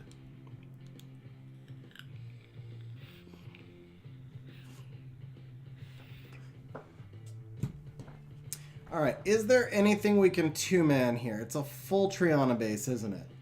That's not good. I don't think I'm going to be able to two-man anything here. I'm actually going to have trouble even one-manning anything here. Or three-manning. Alright, well...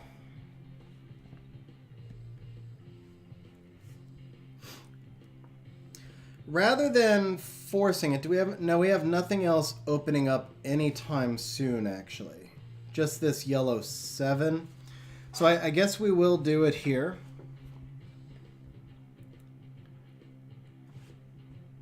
How could I two-man against these Lorens?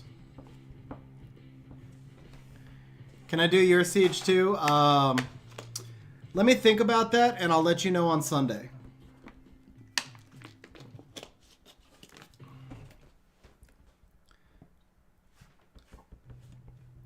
Alright, it's going to have to be a Miho attempt.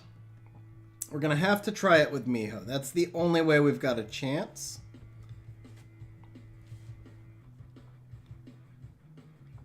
And then I need something that's just going to do a lot of hits.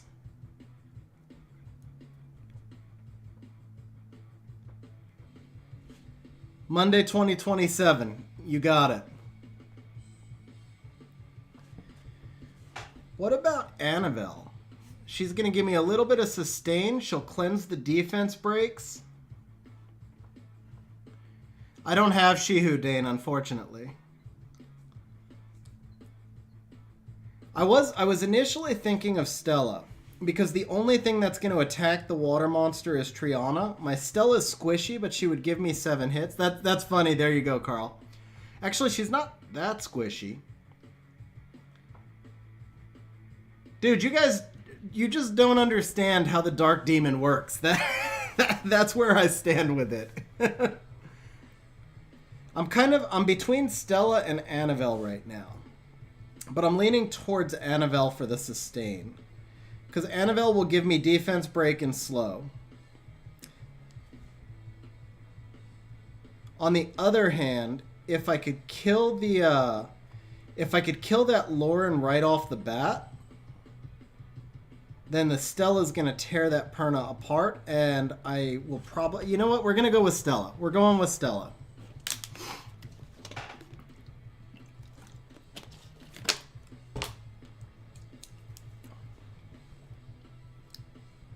All right, so let's start off with a brand right here. We got a silence. Stop hitting the Stella. Okay. Goodbye, Lauren. That's a good start.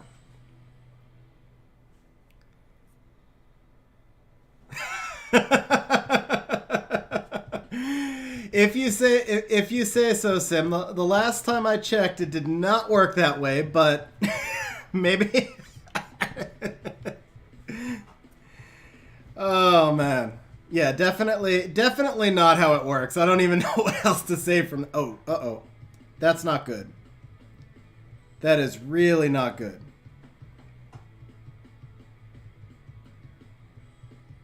Ah, the procs! The procs! I almost had it! Almost had it. Almost had it. Too late, DL. I saw you say nice win. Oh, man. Almost had it. All right, last one. All right, I'm done even commenting on the demon. There's nothing I can say here. I mean, he's all right in RTA. I underestimated him in RTA, but he literally has zero value in guild content. There is no way you could use him in guild content in a manner in which he would be better than 100 other choices.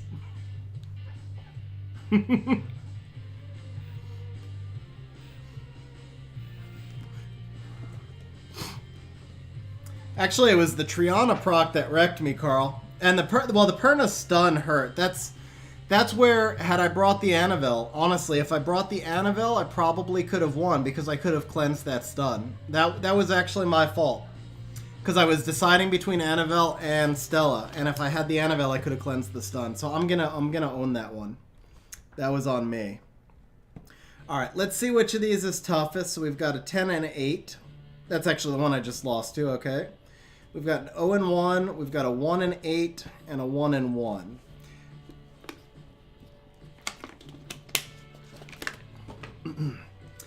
I thought demons were supposed to eat hearts, Perk.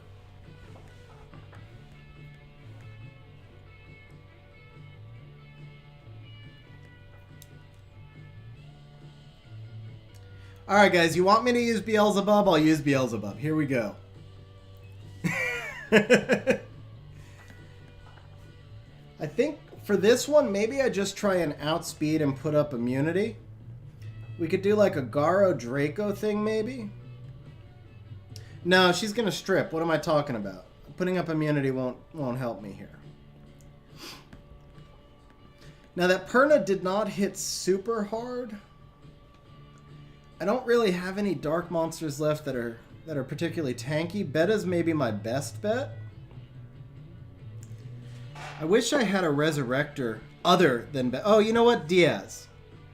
Diaz will do the trick. So what if I did like Diaz, Annabelle, Masha? This would give me defense break. It would give me some attack absorption. I think this could do the trick.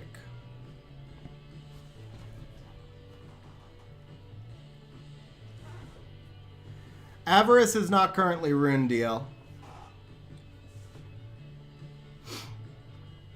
So I've got multi-hitters, multi-defense breakers, heal and cleanse, and crit resist. I think this will work.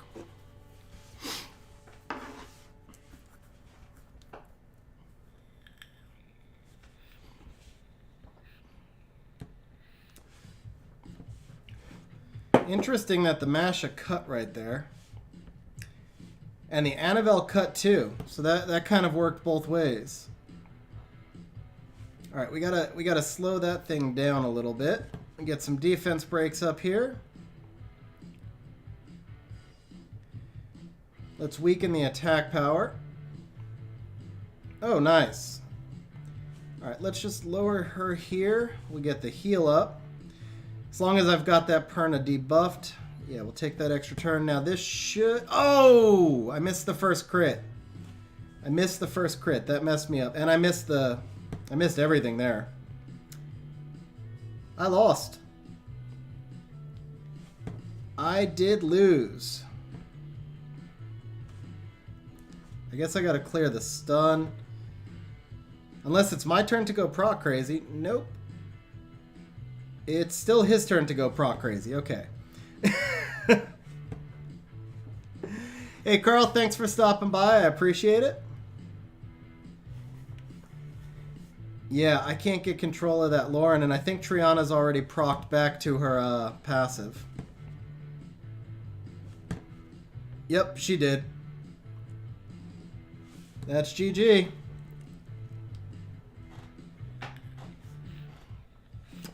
Not my best siege.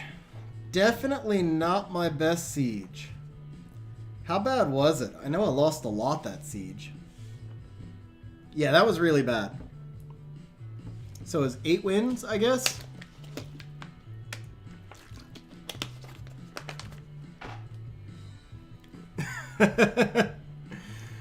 All right, well,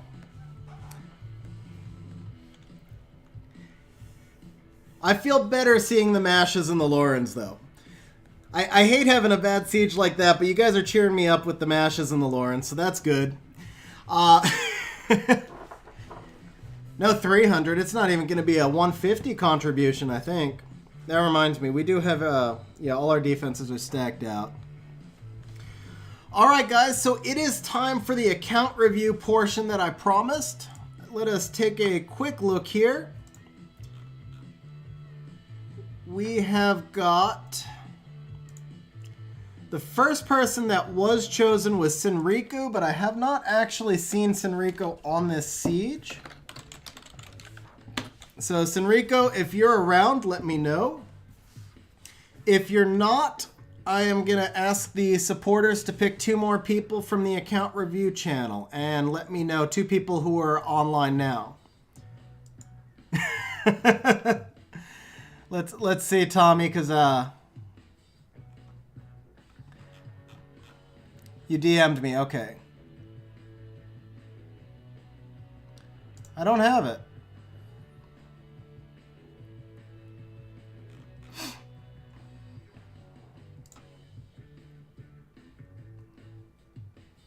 Got it. Okay.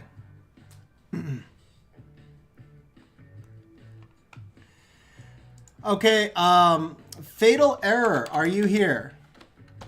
Fatal Error, are you here?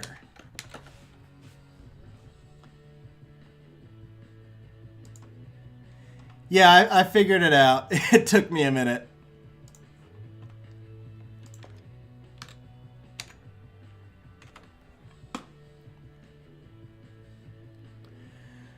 Okay, Team SWAT, are you here? Team SWAT. I haven't seen Team SWAT either. I think Team SWAT's not here either. Hey, KYY, how you doing? Glad you're able to make the stream.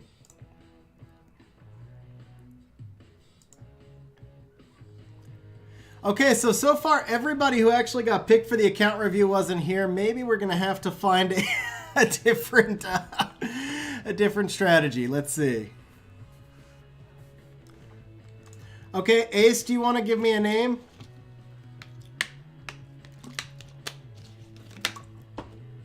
Voodoo. Okay, so Red Ripper and Ace both picked Voodoo. Manuel. Okay, Manuel. I don't know how we verify that you're Voodoo, but if you didn't put your IG name in there.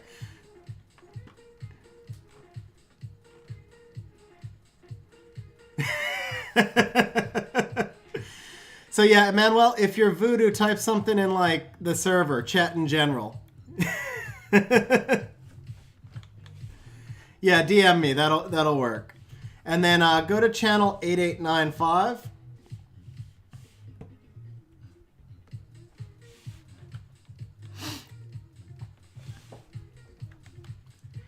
And just say something in channel 8895 so I can check your account.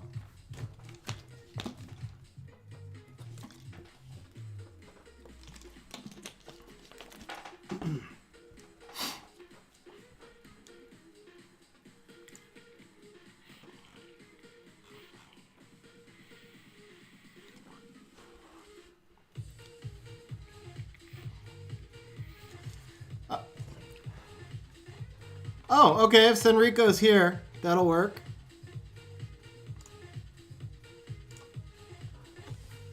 Okay, well, Senrico is definitely here, so we'll do Senrico first. Oh, so I saw your C1 there, but I'm going to go back and double check the profile first.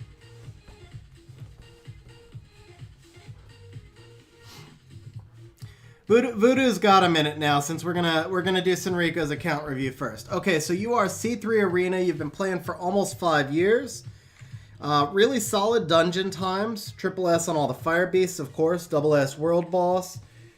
You are let's see here. Almost at 5 million on most of the beasts. Interesting that wind is your best beast. A lot of people have trouble with wind beast. So definitely closer to an endgame account.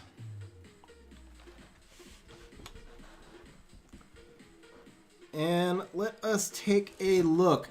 So, Emmanuel, while I'm reviewing Enrico, if you could do me a favor, take any of the monsters that you put any of the monsters that don't have runes or that you don't need reviewed and put them in your storage so that I'm just looking at the monsters that you do want reviewed. Fire and Rice, yes, you should definitely devil Savannah and Barbara. Masha is a good monster, but she wouldn't be my top priority.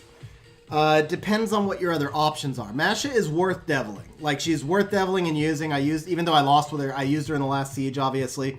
But she's not in the class of Savannah and Barbara.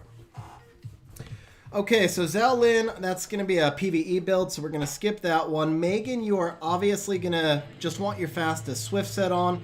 It's kind of odd that you have a crit damage rune, but I'm assuming it's just for the 22 speed. I would probably try and shift Megan into an HP rune if you could match the speed. And overall, generally, you're probably going to want her a little bit faster. At your stage of game, I assume you have faster sets, so you're probably just not using her much. The Poseidon, the Sigmarus. Okay, I was like, wow, that's a lot of attack on Poseidon because I looked at him wrong. So the Sigmarus build is really thick, and that's on Violent. That's actually just a really thick set for Sigmarus. Poseidon, I like the balance of the HP, the attack. Crit rate is kind of low. He's, well, based on these sets, he's a monster you're not using a lot, actually. So ideally, I think Poseidon is a really good monster. Ideally, I'd want to see him on Despair Will, or if not Despair something, because he's more guild content meta. The speed you've got him on is around where mine is. His attack does scale off of speed, so faster is better, of course, but you do need him to act behind your strippers. Your accuracy is good, but I'd like to see him on a crit rate and crit damage build. The Galleon right here, he looks like he's just speed tuned for either PvE content or a cleave team, so overall he's looking good. The accuracy is more than you need, but totally fine to be a little bit high. Your Theomars definitely needs more HP. He actually is runed and grinded.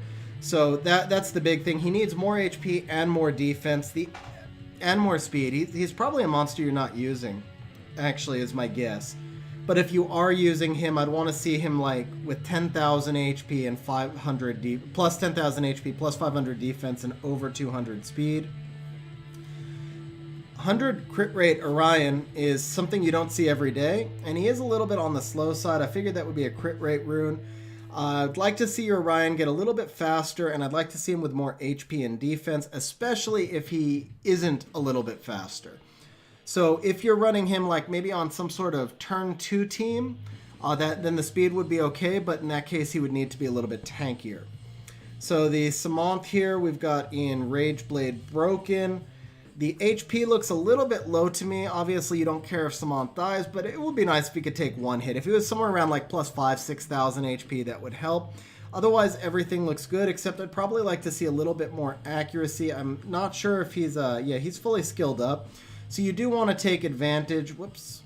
you do want to take advantage of the overwhelm and the ability to add cool time to the enemy turns. Loving the mashup. Just so you guys know, by the way, the emoji that Red Ripper just used there, that was designed by Austin Holmes. He did it through a contest in the Discord server.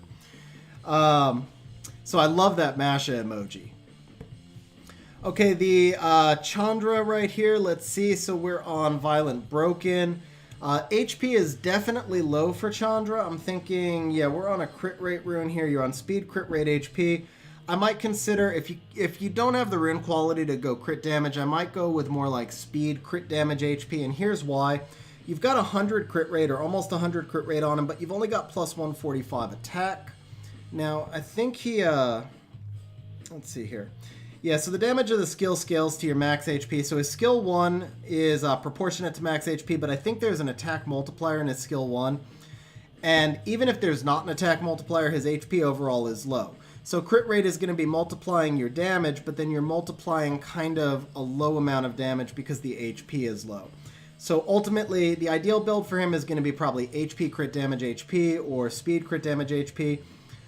But if you can't do crit damage, then definitely go slot 4 HP, because at the end of the day, he's really there for the hug, the defend. And if he dies too quickly, then he's not going to be defending long enough. Okay, Molong, you're probably not using at that speed. He's on Fatal Blade, but he just needs to be a lot faster. He doesn't really need that much crit damage because Reckless Assault doesn't scale to crit damage. HP is good. I'd like to see him get maybe an extra 100 or 2 defense, but really the single biggest thing here is just you could dump the crit damage and boost up the speed instead. So the Praha's on Despair Nemesis, that's a good build. 40k HP is really nice. She's got an acceptable amount of defense. A little bit on the slow side, but the Nemesis is going to help you there. She's good accuracy. So overall, I think it's just a really solid Praha build. Camila is actually right in the speed, so she's Violent Destroy. She's right in about the speed range you'd want to see. We got an HP slot too, about 40k overall HP. She's not in crit damage, but that's okay. This is probably more of like an arena defense type monster. So the only big thing I'd want to see here is maybe like an extra 100 or 2 defense and an extra 2 to 300 attack if you could do it. So Bastet, this is obviously this is the main booster you're using. That's why Megan was a little bit slower. So we're in Swift Guard. Now, in my videos, I tell people I'm not a huge fan of broken sets, but the exception to that rule is with your boosters. So if you could speed up Bastet by making her broken, that would be totally okay with me. Obviously, you just want her to be in pretty much your fastest overall set. The only other thing I see here is if you could get a little bit of extra accuracy, and you don't really need that much crit damage. So if you could make her a little bit tankier. She does have that, 1700 defense, which is really thick. But if nothing else, you could shift that crit damage over to resistance. Fire and Rice, I will probably do a couple of RTA matches at the end, but Ace is going to be streaming at 10, so I'll be ending my stream when he starts his. So if I have time after the account reviews, I'll do a couple of RTA matches. So back to the Bastet. Again, you don't really need all that crit damage. And if you could put her in 100 resistance, you'll find that's really useful to defend against things like Triton that are going to reduce the attack bar. Okay, Teor is in just kind of an all-over broken set.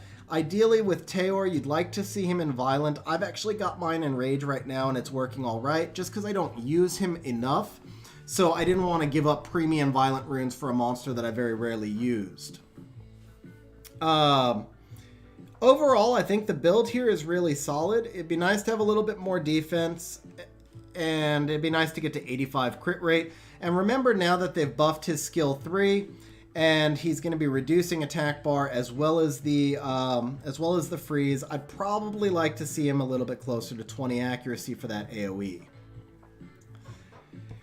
Okay, so the Sabrina, that's a PvE build. Looks like she's in a pretty solid build, broken overall, and the crit rate is low, but I'm assuming you probably run her with a crit rate lead. Yeah, the Talia crit rate is low as well, so you're probably running the Talia crit rate lead, and in that case, that's fine. Accuracy is good on Sabrina, so no comments there. Talia looks pretty good overall, so nothing here.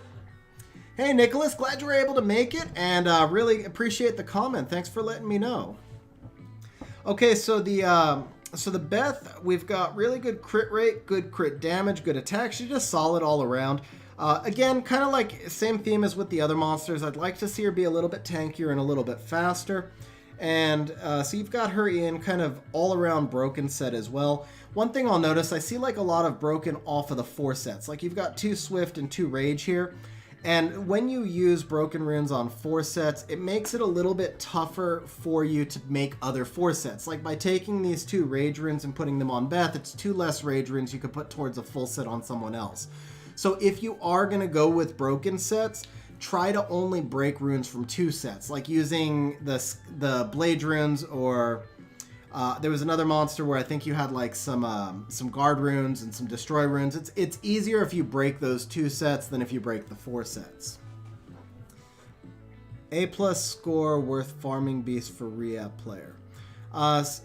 Sorry, Allison, I didn't completely understand the question there. I apologize. If you wouldn't mind re-asking. Okay, so same thing with the second Talia here. Oh no, that's the same Talia. She's in broken. So it's the same comments on the broken Talia.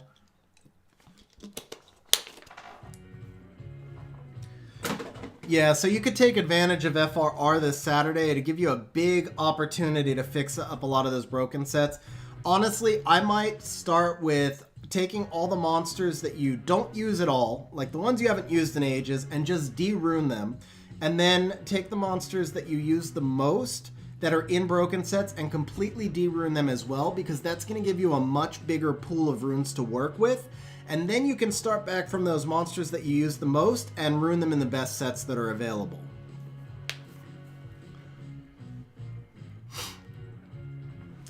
Oh, is it worth farming the elemental rifts? So I would say it's worth farming the elemental rifts for... No, I apologize. We have an international audience. You did great to ask the question. I'm sorry, I couldn't fully understand it. But I do understand now, and what I would say is it's worth farming the rifts for your water homunculus, and if you have like a super great rune that you need to use, then it's probably worth farming at 8+. But mostly, I would just focus right now on farming dragons and necro to get yourself up to that at least SS rank on the rift so that you're finishing off the boss. And I'm going to be doing some rift videos starting next week, and maybe I can help you. You might actually already have the runes and just need to adjust the team. But yeah, I probably wouldn't farm only for grinds at A+.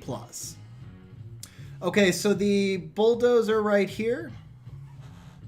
Hey, Zachary, glad you were able to make it. No worries. Thanks for stopping in, though. I appreciate that.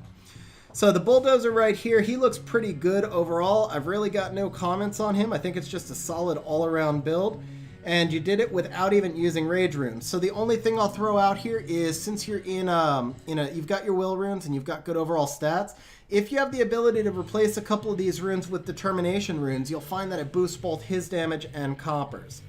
Colleen, this looks like an R5 build, so I think that's going to be solid overall. The Verd speed, so I'm not sure where you're using Verd because it's an in-between speed. Typically, a really slow Verd is going to be for dungeons or TOA. Really fast Verd is for PvP. He's kind of right in the middle. So the only comment I have here is if he's not speed tuned for, actually I take it back, because his HP and defense are low, he's probably a PvE monster.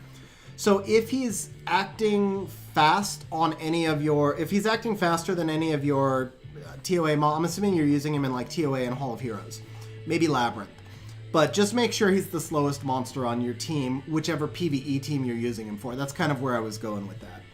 Overall, the build is good. You've got good crit rate, you've got crit damage and attack, so he probably does pretty good damage. Just make sure the speed tuning is there. Wahi, this is probably only used in Wind Rift, I assume. So we talked about broken sets. I think the overall stats are a little bit squishy, but you do have a 5 million score on Wind Rift. So if you're not having problems failing on Wind Rift, then she's fine. If you are failing a little bit on Wind Rift, this will be a key unit for you to try and make just a little bit tankier. Could I please repeat the channel in the game? 8895, Julio. Channel 8895. Okay, so the Shiwa, this is probably a Necro monster. And I think assuming that this is for Necro, then the overall build here is good. We're on Violent, Broken. So if you could put your Shiwa on Revenge, and again, I'm reading this as a Necro build. If I'm wrong, then that doesn't matter as much. But if it's Violent Revenge... You know what, Sim? I swear it's funny because I was literally thinking that as I said it. I see so many verts that are around 180 speed, which is usually too fast to speed tune with PvE and too slow to speed tune. Like the Sabrina and Talia, they were both around 150 if I remember correctly. And he's clearly in a PvE build, so I don't know, you know, he's obviously not working with Sabrina and Talia in Dragon's B10, for example. But anyway, so the Shiwa, I'm assuming, like I said, it's a Necro build. If that's the case, then I would just try and get Shiwa into Revenge Runes. Keep in mind that Shiwa's stats are really not very essential for Necro. So if you have to give up any stats, it doesn't matter, with the exception of, I would like to see the Shiwa be a little bit tankier and more HP. It'll just be, it'll help make sure you survive those runs in case you have a bad run and make sure that Shiwa survives. That is a really fast wall, wow. So we're on Swift Broken.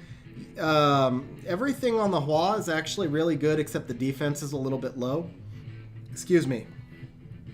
So, yeah, I would like to see the Hua have a little bit more defense, and then I do wonder what you're using Hua with, because your Hua is clearly going to be acting first. The only monster we've seen faster so far is Bastet, and Hua is a little bit less effective against Will Runes. So we might get to a faster Lauren in a little bit, though. I'm assuming maybe we'll get to a faster Lauren. Okay, that is a solid Rocky right off the bat.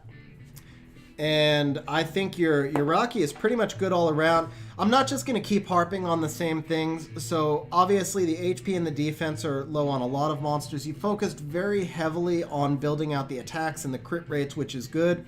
But your monsters are just kind of a little bit on the squishy side overall. So that would be my big goal kind of across the board, is just to work on making them a little bit tankier. And if you can make them tankier without giving up too much, obviously that's the goal. But if you have to give up a little bit of offense and you can give them some more sustain and survivability in exchange, I would find that worthwhile.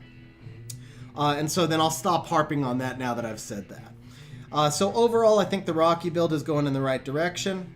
And eventually you could move her into Rage and get her to be a little bit faster, which will really help. You're using her probably mostly against things like Poorna, Miho, Garo, and you don't want to get lapped by those monsters because they do tend to be faster. It's okay if they act first. If you can survive, you just don't want to get lapped. Hey, KYY. So the biggest thing is it's just it's speed, because what happens is it's easy to make G1 even early in rush hour. It's even easy to make G2 and G3. Oh, yeah, of course. No, thanks for letting me know, Sim. I didn't even catch that that was happening. Let me just unlock that. There we go. Thanks for letting me know. Oh, in RTA, I'm sorry. I'll answer that question after the review then, because that's going to be a longer one. We got one more review after this one, Timodius. So I'll answer that question after the review. Okay, the same answer speed, yeah. Okay, so the Kamoon right here, I think we've got good overall speed, good overall HP. Ideally, eventually, Kamoon is going to be best on crit damage slot 4 and on Violent, but that does require higher rune quality. So I think for the stage of your account right now, he's in really good shape. Only thing I would say is he really doesn't need all that accuracy. If you could get rid of some accuracy and in exchange make him even tankier or faster, you'd probably enjoy him a little bit more. But it's an overall really solid build. Chiwu, if you're... Oh, so that's going to be Despair, which is why he is on the slower side. So I think the overall build here is good. Same comment about tankiness. And then you would like to see your Stripper be a little bit faster. You want to make sure that he's acting first on whatever team he's on. Other than the speed, though, it's a pretty solid overall build, especially for being in Despair.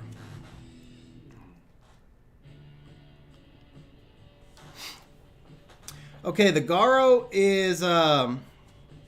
So Garo, you've gotten Swift. Now, it's a big thing that you want to put Garo in Vampire as soon as you can. Garo's passive enables him to offset incoming damage. I mean, we know what Garo does, right? He doesn't die to the first hit. It takes 2 hits to kill him. But it's important that you're able to heal back, because otherwise he can be left on 1 HP and he's going to die so much easier. So you really want to get Garo onto Vampire as soon as you can. Now, the other thing which Sim just called out, because he's seen my other account reviews is you're in a crit damage build with 35 crit rate. And the problem there is crit damage is a multiplier of when you critical hit. So you've allocated a lot of rune stats and rune depth to that crit damage, but then you only crit one time in 3, so a lot of those stats wind up getting wasted. Anytime you're in a crit damage build, you want to be just at least at 60% crit rate if you can. And I see you say you're going to completely re-rune him, so we'll kind of leave it there. Okay, the Velajul, we are in speed, HP, so that's a good solid build. You're in violent, which is a nice build right there as well. I'd like to see Velajul with a little bit more defense, but on the whole, I think you've got a really solid build here. There's not a whole lot that you need to rush out and change immediately. Rakan, everything I just said about crit rate applies to Rakan as well. And then let me just throw in that Rakan should be on an HP slot 2 rune. Try and get through more speed and subs. If you can get him up to about 150, 160 speed in an HP crit damage HP build, that's going to be ideal. Beyond that, Rakan is another one who does well in vampire runes, but if you can't do the vampire runes for him, then violent runes are fine as well. And a 2-2 set is fine for him also. Garo best Miho counter, yeah.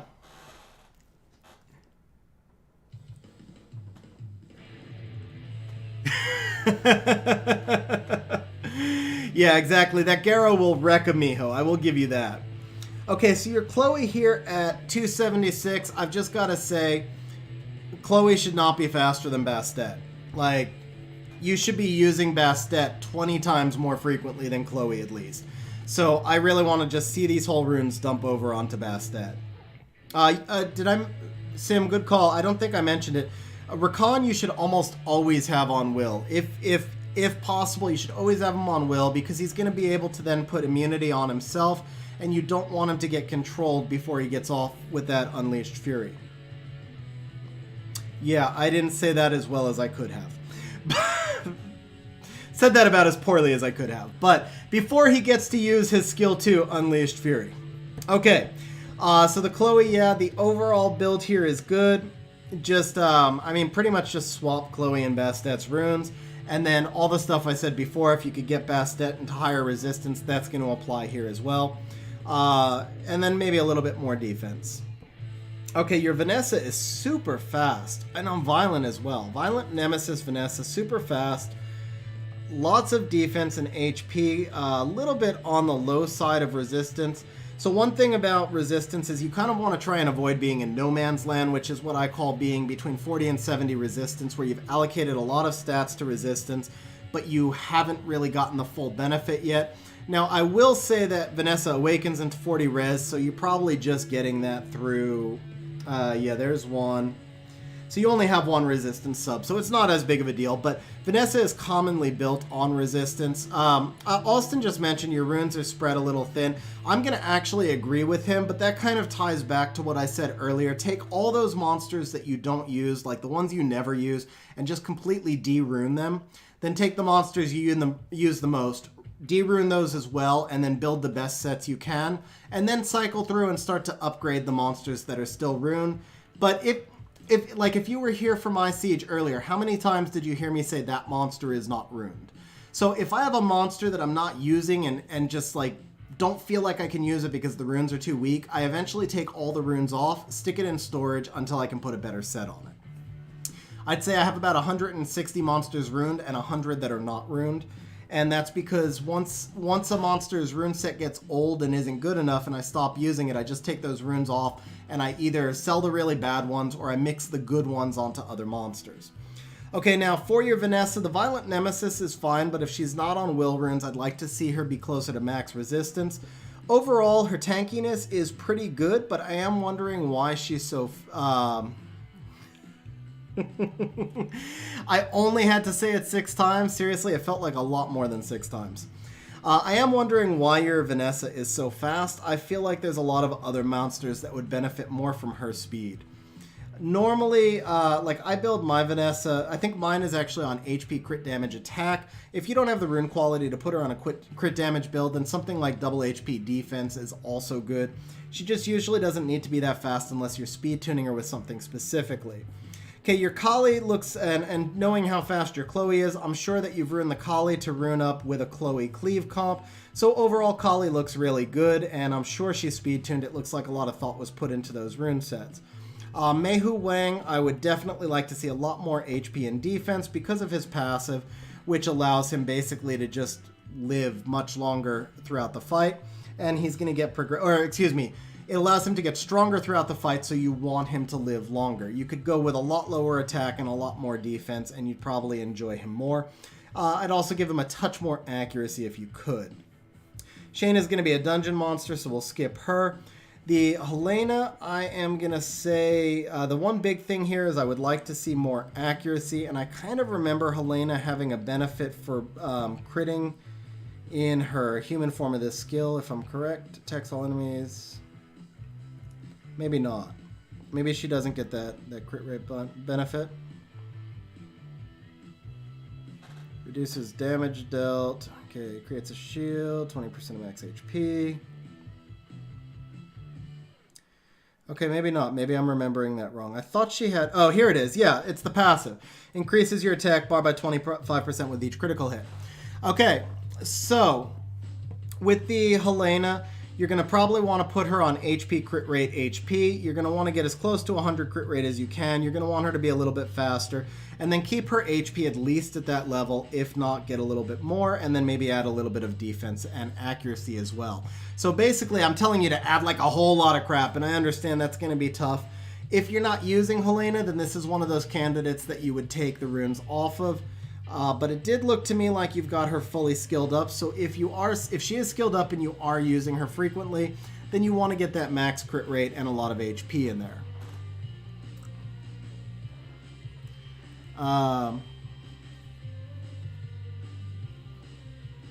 Crit rate.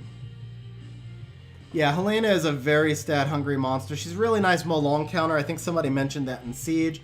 And she is useful in some other areas as well. She's not necessarily the strongest Nat 5 out there, but she definitely has some really good uses. She just needs a lot in her runes.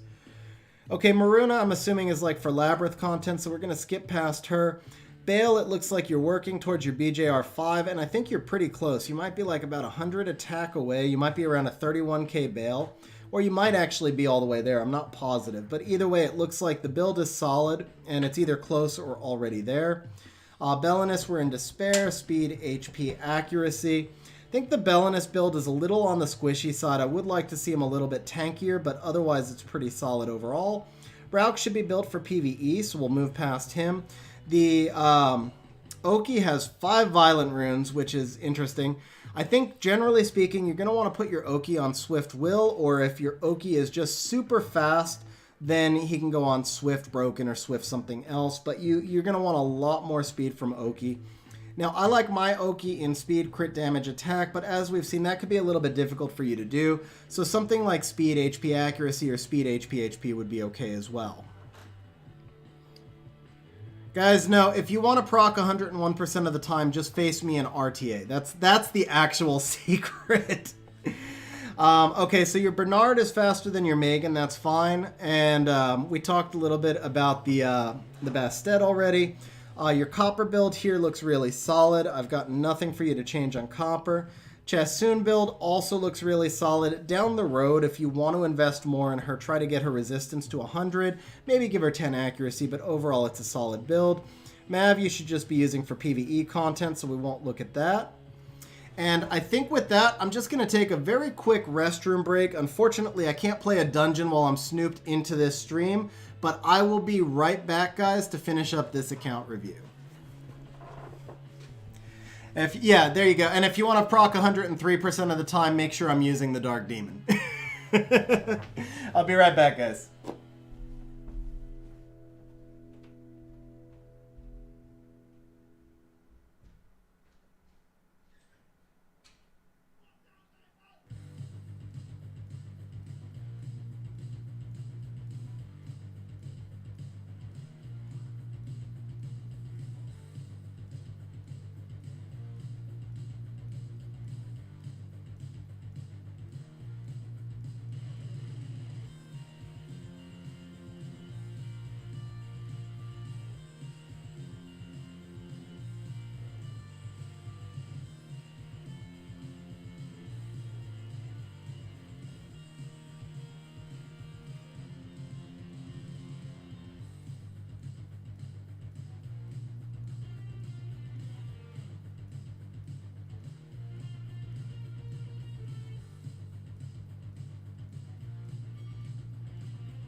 I am not wearing pants, but I am wearing shorts, for the record. Let's see. Yeah, John, Ace is streaming in half an hour. Jamire, okay, so from now on, I will make Jamire all intermissions. I did really try to make it through this account review. I'd been waiting for like 20 minutes, and we just had to take the restroom break there. All right, so back to the review. We are here with Jamire. We're here interviewing Jamire today. Mr. Jamire, what do you think of your runes? Are you happy with how you're runed today? Okay. All right, so let's see here. So Jamire, we're in Violent Broken. By the way, Tommy, I just want to throw this out real quick. Obviously, with every monster, I've been like, do this, add more stuff. And I just want you to know, like, I understand that it's not easy to get every monster, every stat we want. So I'm trying to set out, like, some goals for you. I'm telling you what you should be working towards. I don't expect that after FRR, you're going to have an instant G3 account. These are just like, pick the monsters out of this that are most important to you and then work towards building those monsters up, which goes back to that whole thing about de-runing all the monsters you don't use and consolidating your sets a little bit. One thing I'll throw out there, guys, the single best FRR I ever had, it was, I don't know, maybe 6 months ago. And I was kind of stuck in like that C2 range. I was losing too many siege fights. And I went into FRR and I said, I thought you're... I went into FRR and I was like, I just have so many monsters I'm not using. And before FRR, I made a list of all the monsters I hadn't used in at least a month, and there were 30 of them. I stripped every one of them off of runes, and then I went in and when I redid my top like 50 monsters, every one of them improved by like 20%. And I came out right out of that FRR and I went 10-0 the next siege. I made G1 for the first time the next week, and it was because I consolidated runes. I had been too stretched out there.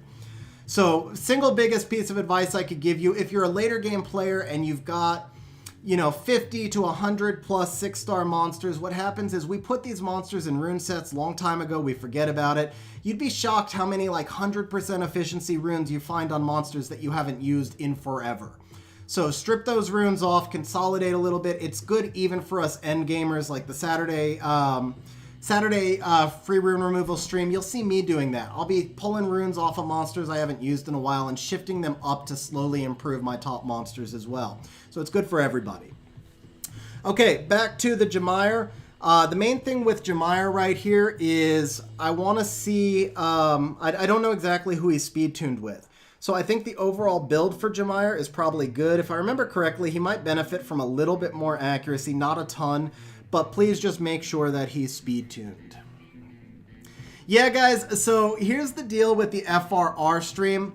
I am going to try it because enough people have said they want to see it that I think it's worth doing. But we're talking about a really long day, so I'm not promising that I'm going to stream the whole FRR. We'll see if people are hanging out, and if they're enjoying the stream and they're hanging out and watching it, then I'll stream quite a bit of it. If it's kind of like people drop in and it's just really dull and boring, then we'll end it early. And I don't know, it could go either way. But I'll do my best to try and make it worth watching.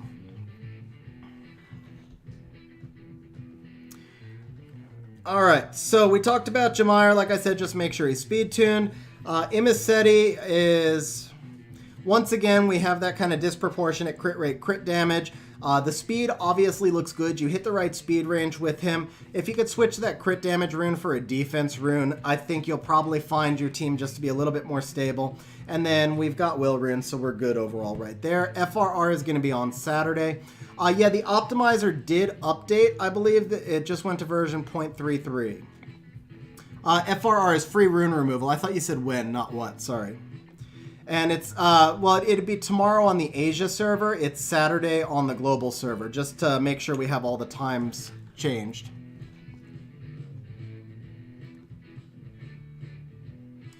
Sim, dude, I seriously, I understand. If you guys can't make it, there is absolutely no hard feelings there either. I'm going to throw out the stream and we'll see how it goes. I don't know if anybody's ever done like a crazy long FRR stream before. So we'll just see. It'll work or it won't, you know.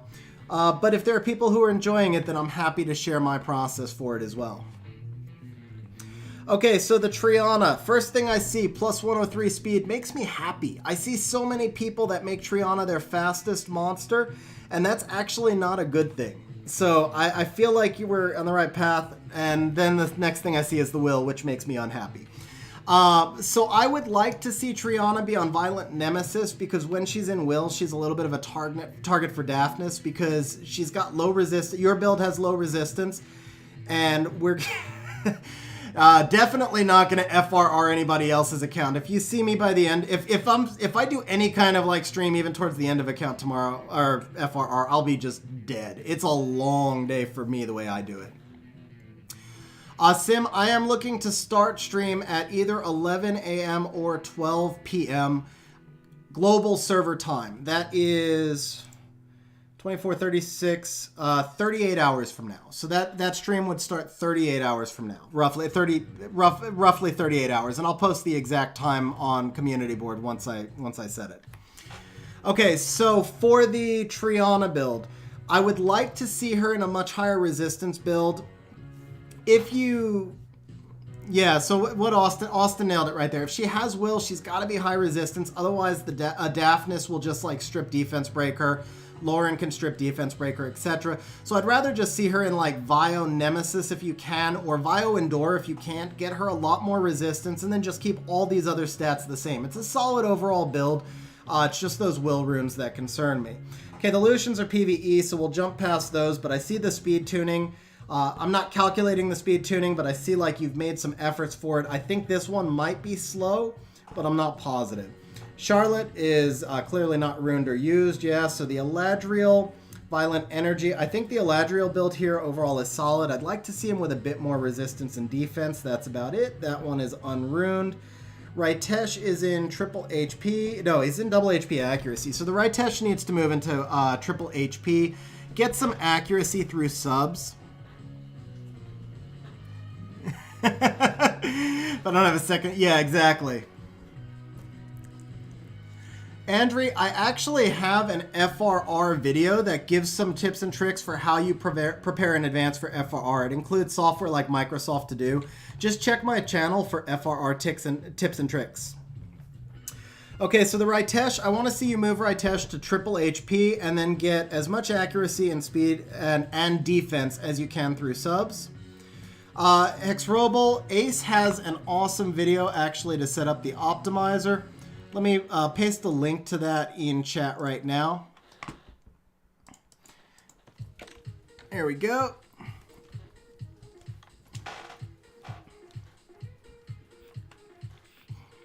That is actually a really interesting idea, Andrew. It won't work for me this month because I will legitimately be spending 14 plus hours ruining monsters, but I like that idea for another time. For a future FRR where I'm not quite so... Like, I'm trying to ruin 20 to 25 new monsters at least. Okay, the Ethna, to me, looks like she's a little bit slow and a little on the squishy side, and I'd like to see a little... Well, she's not fully inscribed, so you're probably not done with her, but I'd like to see a little bit more accuracy, a little bit more tankiness, and then a lot more speed from her. Let's see. Melissa, this is probably just Ice Rift, so we're going to skip past her. Katarina is not speed tuned with Bale if you're doing a Quebkata Bale team, but otherwise the overall build looks solid. If you're using her for something like Leos mode, just maybe get her a little bit more HP. Your Skogul is... I like my Skogul's with max resistance, and I definitely like them to have at least plus 500 defense. A little bit more speed if you can, but honestly, I care less about the speed, more about the resistance and the defense. And remember, Skogul really doesn't need any other stats. You could get rid of the accuracy and the crit rate, it'd be no problem. So overall, you're going in the right direction with him. Diana, to me, Violent Will is nice. She looks to be slightly on the slow side, but the biggest thing, just like with Helena, she must have 100% crit rate. Where with Helena, we want 100 crit rate, and if you get close, it's okay. With Diana, this is not optional. Must have 100% crit rate, or she gets caught in human form and you wind up losing the fight. So for Diana, the rune set should be HP, crit rate, HP, and then get her as much defense and HP and speed through subs as you can. The Odin build right here, his attack is kind of low, but you're going in the right direction with him. Yeah, kind of the same comments as before. Get him out of the broken set, preferably into Fatal, Rage, or Violent. And the accuracy is nice for him, but it's not essential. More important is get him some more attack because he's just not doing enough damage. And then if you could get him a little bit of HP, that would be nice as well.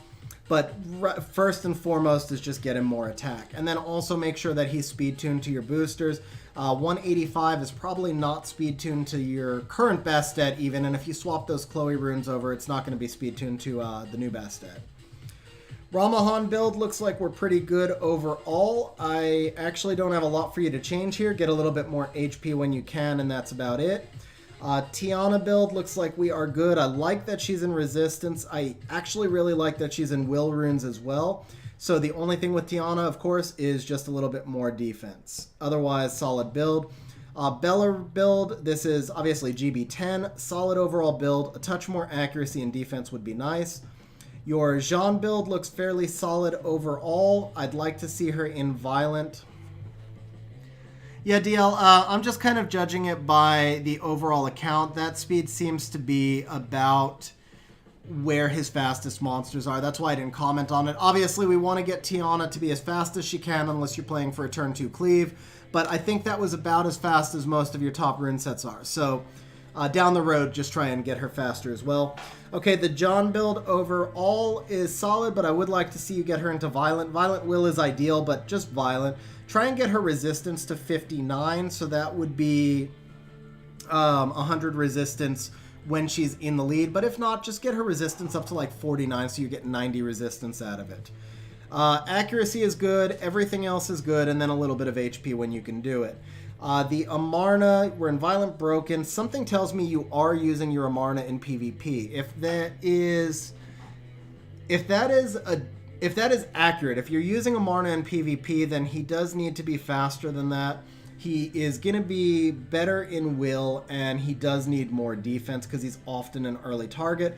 I'd also like to see a little bit more accuracy on him. The Fran right here, that's all broken. So it's all the same stuff we've talked about. Put your Fran on Violent if you can. Swift if you can't. Definitely put your Fran on Will. She is a very key monster to have on Will. And otherwise, I think the biggest thing she needs is a bit more attack and defense. The HP is very solid. You've got a little bit of resistance on her. I'd like to see, you're kind of in no man's land with resistance, so I'd like to see a little bit more resistance, but you're going in the right direction with Fran. Just see if you can do this in Violent Will, even if it means being a little bit slower, and then with a bit more attack and defense. Remember that her heal scales off of attack. Okay, the Lauren is, this is a BJR5 Lauren, and it's missing a rune. So if you didn't know your Lauren is missing a will rune, she is. Veramos is Violent Nemesis. I'm assuming that's a GB10 Veramos. I would just like to see a bit more attack, and you could get away with less accuracy. Jansen, so we're not going to critique the BJR5. Grigo, I'm assuming this is a defense monster. When I tested my Grigo, I found that the low speed was really disastrous. You are going to want him to be faster. You're probably going to want him on Despair instead of Vio. Once again, you're going to want him to be faster. That's just really important. And then you do want him to be tankier also and take advantage of that damage reduction passive. This is another R5 monster, so we'll skip past him. Frigate, I'm sure you already know. You just want him to be faster than he currently is.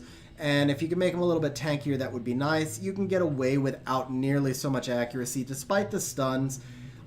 Frigate's primary role is to attack bar boost and reset cooldowns, so being fast is more important than being accurate. And then if you can add the accuracy afterwards, that's just nice. Seagate actually looks really good overall.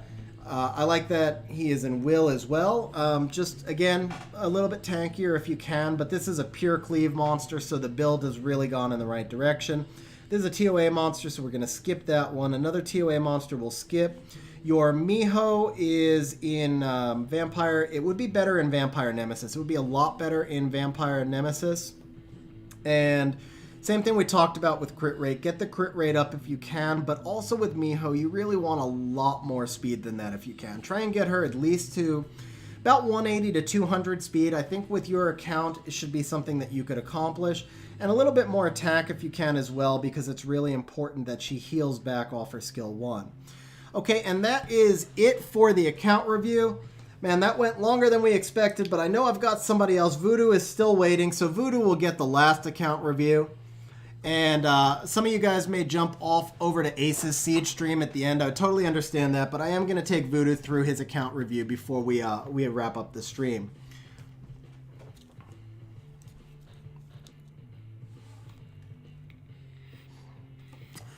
So I'm just going to catch up on chat real quick at this point, and then I will catch up on chat again after the account review so that I can try and wrap us up around 10-ish. Craig, I have not tested a 4A Rauk in DB10. I do believe that it would work, but I don't believe it would be your fastest team. I think it would set crazy speed times, but I think it would be very inconsistent, and overall it would be slower on average. And if you're in a position to invest that many resources, you're probably in a position to build stronger, more consistent teams. Now, if you're doing it just for fun, by all means, but yeah, it's probably not the direction I'd go unless you're just trying to set a really fast top score. Even then, you're going to need some sort of AoE defense breaker. Shayna or Galleon would probably work best there in order to make sure that those Rauks are getting kills and turn cycling. And then somebody asked me, why are C3 players having trouble moving into G1? So if you look at my account, I'm actually... Did I say it? I said a 4A Rauk. I did say a 4A Rauk.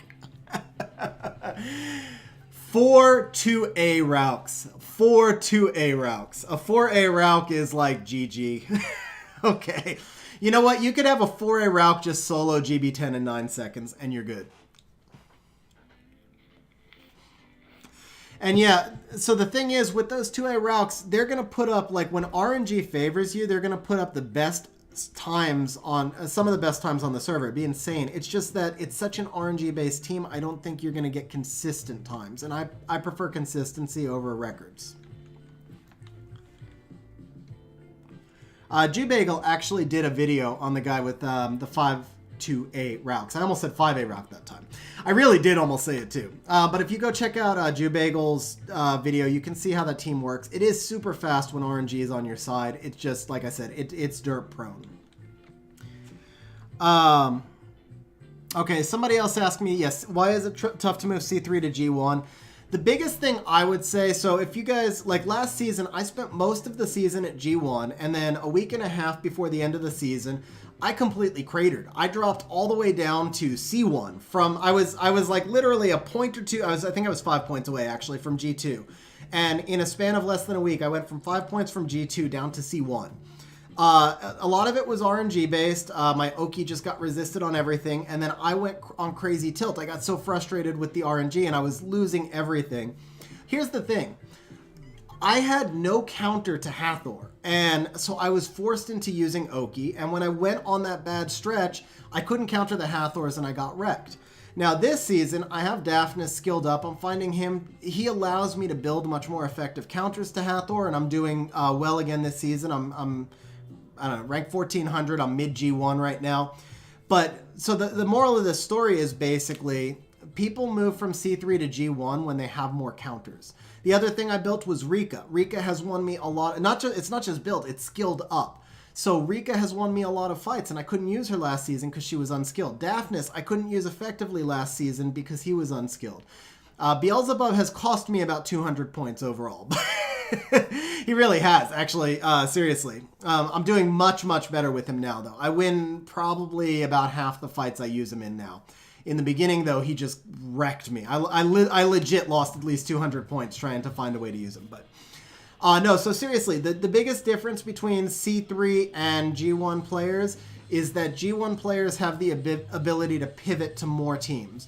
When they see what you're bringing, they change their comp to directly counter you. And if you don't have the ability to pivot and counter back, they're going to beat you.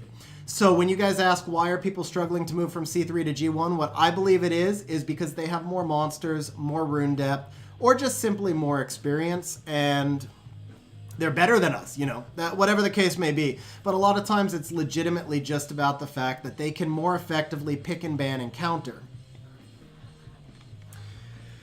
Okay, and so keep in mind, a lot of players make C3, last thing I'll say on this, a lot of players make C3 with a single comp, like they Gani Hathor something, or they Elsharion Verde Rauk something. A G1 player is going to have comps to those teams specifically because they're very common, where a C2 player may not have the depth. So you can just keep beating up the C2s, but you can't manage to deal with the counters of the G1. So that would be my answer to you. I think the biggest move, and I'm hoping that I make G1 this season, the biggest move for me is that I've diversified and I've been doing better at countering comps. We'll see and I'm also trying to do less RNG-based stuff. So what we'll see in the last week of the season, I could get completely wrecked again, either through a bad RNG or just simply bad lack of skill or doing too much RTA on streaming, because I've lost like another 100 points trying to RTA on stream. But we'll see. My hope is that I'll make G1 this season. There you go. Timotheus summoned up like what took me 5 minutes to say. He said it in 10 words. Nicely done. All right. So, account review for Voodoo. Here we go. Unsummon Beelzebub actually might help my chances, honestly. No, so legit, the thing with Beelzebub is I have started to use him as a situational counter, and he is helping me now. But I had to learn, like, you can't force him into, you can't use him in 80% of the fights, but when you can use him, he's super effective. So it's just, it was finding the right timing to use him. Took me a long time. Okay, so Galleon, this is obviously speed tuned to PvE. Violent Swift Blade. So we're Violent Broken. I'm going to say the overall Galleon build. I'm not sure if you're speed tuned actually to PvE or Cleave, but either way, number one thing is he needs 85 accuracy. Team 17K, have a good night. Thanks for stopping by. Okay, so number one thing with Galleon, like I said, he needs 85 accuracy, and then for the rest of it, it's just about speed tuning. So I forgot to check your profile here too. Okay, so let's take a quick look at your record. And Lucas, let me just throw out a link right here. That is not the correct link. So if you want to get your account reviewed, join my YouTube server. Wow. Been a long stream. There we go. Join my Discord server and then go to the YouTube category where it says account reviews and put your name in there, and then 2 to 4 people get chosen randomly from each stream. Or actually, they don't get chosen randomly, but they get chosen from that channel for each stream. But you have to pick in advance. Or you have to reset. You have to put your information in the Discord server in advance. Congratulations, Team 17K. Congratulations on the 27 second. Okay, so Voodoo. We're F3 Arena, G1 Siege. You've triple S'd a few of the Rift Beasts, but not all of them. You've got pretty good overall dungeon speed times, though. So you're kind of just moving, you're probably about mid game is where I would put this, and half of you probably just roasted me right now. For the record, my definition of stages of game, because everybody has different ones, so I'm just going to throw mine out there. Early game is basically learning the game and building your first teams. Mid game is refining yourself into speed teams, reaching triple S on everything, then reaching 5 million on the rifts, and then doing all of your TOAH. All of that is part of mid game. Once you have all of your... Nice, Sim. Once you have all of your teams set up as speed teams, your PvE content is all basically beaten, and you're starting to focus on advancing in PvP, that's endgame to me. Because that's still a long road. Like, PvE is the first 25% of this game, and PvP is the next 75%. So when I say somebody's mid-game, what I'm talking about is that they're working on... Yeah, Austin, it actually might be. I think I'm getting touchy on the subject. But yeah, when I say somebody is mid-game, to me it means that they're still refining their PvE teams, working on speed teams and triple S and all that. All right, so Voodoo, I would say you're probably mid-game. Mid-game. I didn't stutter there, just I break mid-game into a long stretch.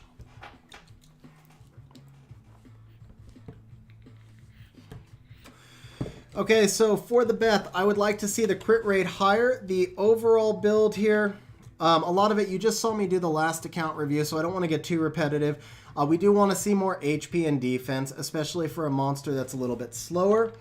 Other than that, the main thing here is I just want to see more crit rate, so I want to see more overall tankiness and more crit rate. With your Theomars, the speed looks really good right off the bat. The crit rate and crit damage are good. I'm fine with the accuracy. Resistance is kind of on the high side. It's a swift wait. You know what? I'm just saying it how I say it. Theomars. Yeah, here you go. We should actually take a quick look at the, there we go. Take a quick look at the Verd. 183. So kind of the same thing.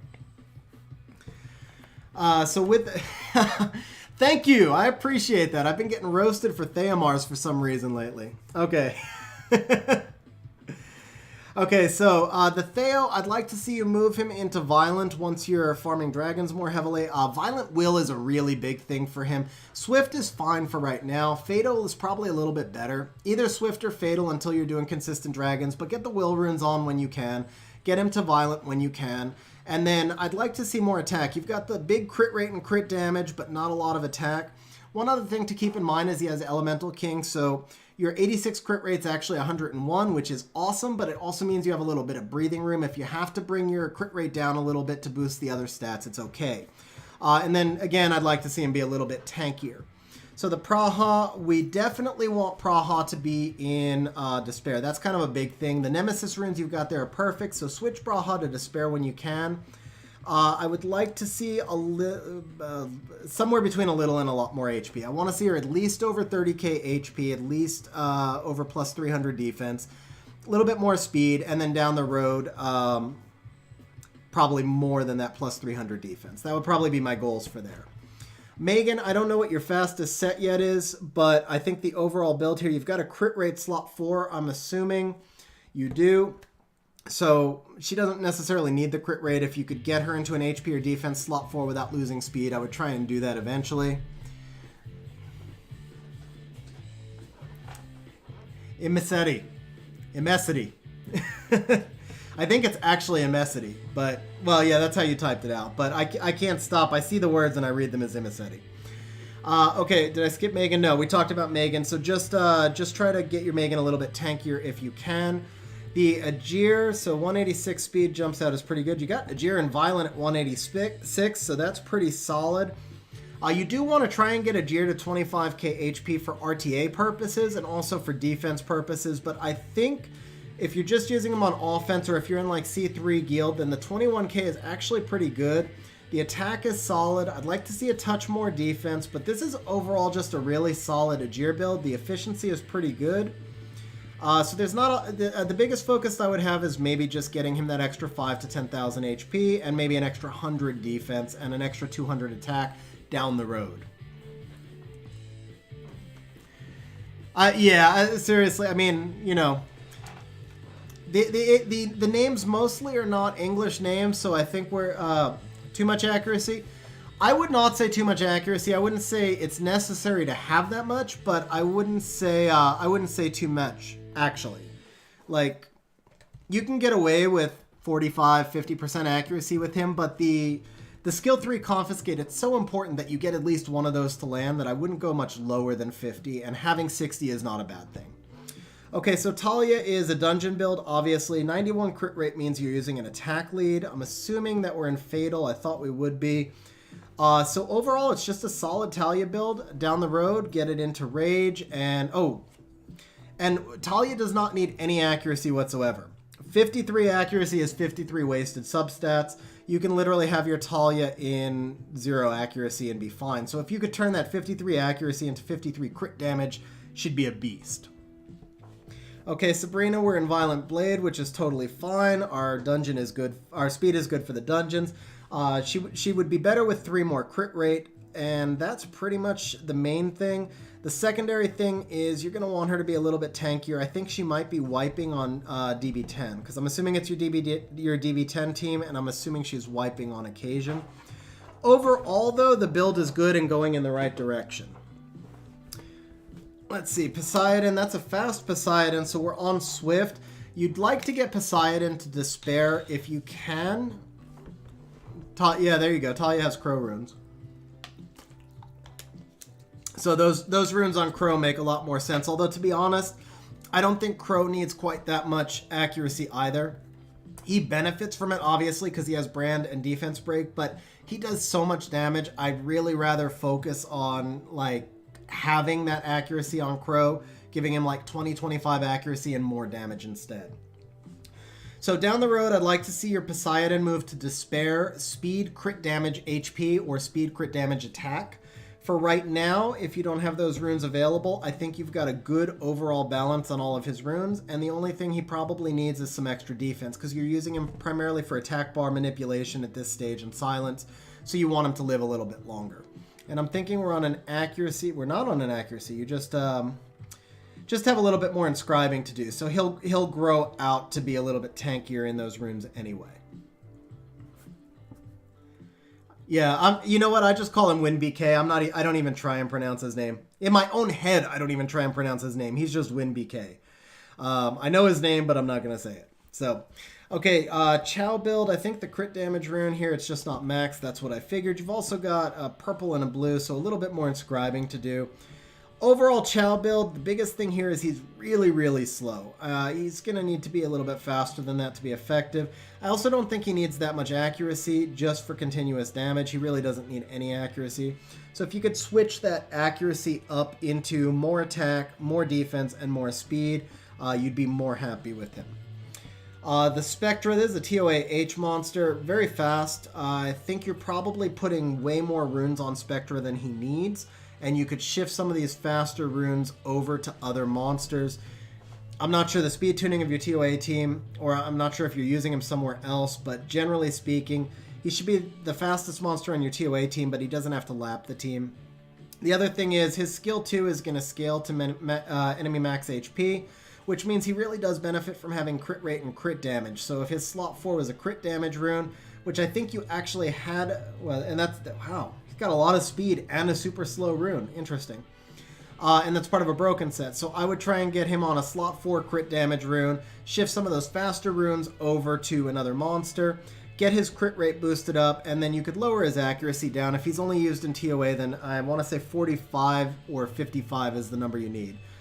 You could check it on Reddit, but I think 45 is how much accuracy you need for TOA-H.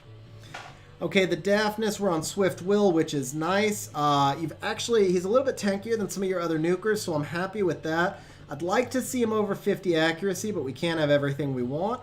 Main thing is Daphnis is a little bit on the slow side, so I would just work maybe some of those Spectra runes if you can shift them over to Daphnis and make him a little bit faster. The Verd we talked about in depth in the last account review, so I'll kind of just leave it at that. Just make sure he's speed tuned to be the last monster going on your team. Now in your case, you've got some heavy crit damage subs, but you really don't have much attack. So overall, if you're going to be using him for PvE, I would like to see him have more attack, and I'm assuming, wow, and this, so you've got a slot 6 defense rune, which is, I guess you're doing that just for the crit rate. But if you could maybe change out that slot 6 defense rune for an attack rune and then get him some extra HP and defense through subs instead. Okay, Rika is on Despair Broken. I'd like to see Rika be in Despair Will. Ace, if you're still here and you're waiting for me, feel free to put a link in this chat. I will end my stream as soon as this account review is done. And as I did mention, guys, Ace is starting to stream any moment now, so you guys would be able to go straight over and watch him do Siege. Okay, so for the Rika, I would like to see her with a touch more accuracy, but it's not essential. 64 is really good accuracy. She's got good speed for your account, especially for being in Despair. She's really solid and tanky, so probably the main thing that I want to see is a little bit more defense and a little bit, and move her into Will Runes. And that's about it. If you could put her in Will Runes and give her like an extra 200-300 defense, I think she'd be great for your account and stage of game at the moment. Okay, so the Vela, we're in Violent Broken. I'd like to see Vela move to Will. Hexrobo, I'll answer that question. I'm going to answer all questions after the account review, just so we can... yeah, I'll answer all questions after the account review. Feel free to throw them into chat as we go, though. Okay, so the Vela Jewel, I'd like to see you move him into Will Runes, and I'd like to see maybe a little bit more HP. You could take advantage of the recent buff to his skill 2. He does really big damage now if you could get him into a crit damage rune with a bit more crit rate, but I think that's maybe going to be a little bit down the road for you. The Lucian is clearly speed tuned to a cleave team, and it's just a big set. That's a really big fatal set. I'm assuming your speed tuning is correct, but just, of course, double check your speed tuning. Overall, nothing to change. Get to 100 crit rate when you can, but it looks like you knew what you were doing when you built him. That's a really fast Bernard, so this is obviously your primary booster. And we're in Swift Broken, so not a lot to change with the Bernard. You could make him tankier down the road, and I would 2A him. If this is your primary attack bar booster and you're using him frequently, then I would 2A him. Arya, look at slot 4 Bernard. Wow, that is one weird rune. So Arya, there's a link to my Discord server in chat right now. There's a channel in the YouTube category that says account review. Put your name in there and we pick a few people for each stream to do it. Okay, so the Ciara is Violent Broken and she's low crit rate, low accuracy. Is she skilled up? She is skilled up. So not to be too harsh, but honestly, the Ciara is kind of a total rebuild here. RB, it is for his account. It's significantly faster than the other monsters. So for stage of game, it's really fast. DL, you got a real big point there. Yeah, a rage crit rate rune is yeah, you got a damn good point there, DL. Okay, so we won't even talk about the Ciara because you know she needs a rebuild and you've got the runes in storage already. Okay, Chasoon, if you use her a lot, then you're going to want her in Violent. I don't use mine often. I didn't even have her in Violent for about a year. So triple 2 set is what I kind of would recommend if you're not using her a ton. And then if you are using her a lot, then you go with Violent. Nemesis or Will, they both work. You do need her to be a lot faster, though. She should be the fastest monster on your team so she can attack buff. Overall tankiness is pretty good. I would like to see you try and get her to max resistance if you can. Keep her at about this level of tankiness or add another 100 defense, and then just make sure she's always the fastest monster on the team.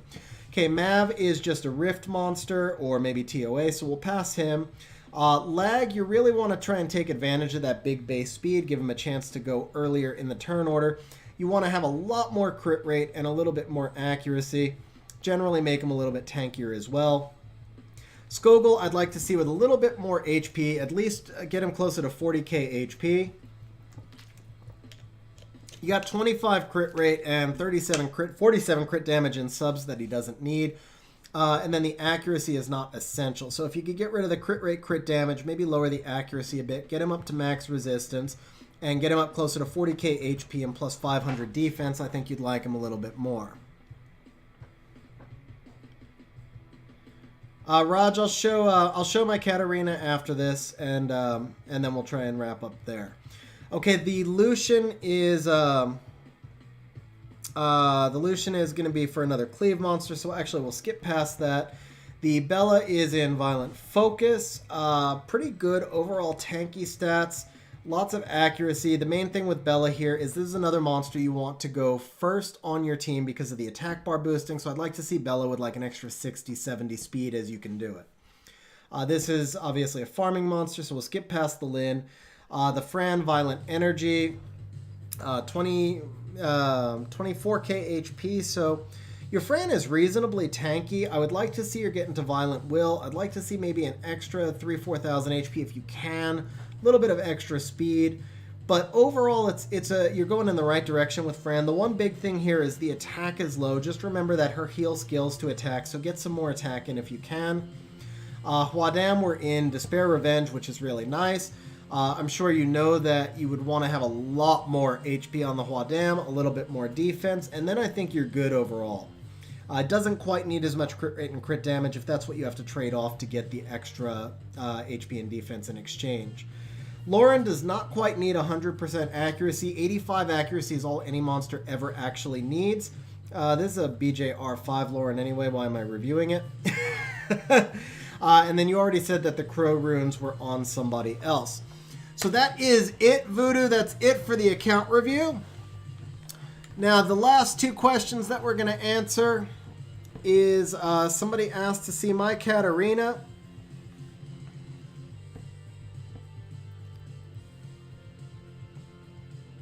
So here is my Katarina. She's actually at 226.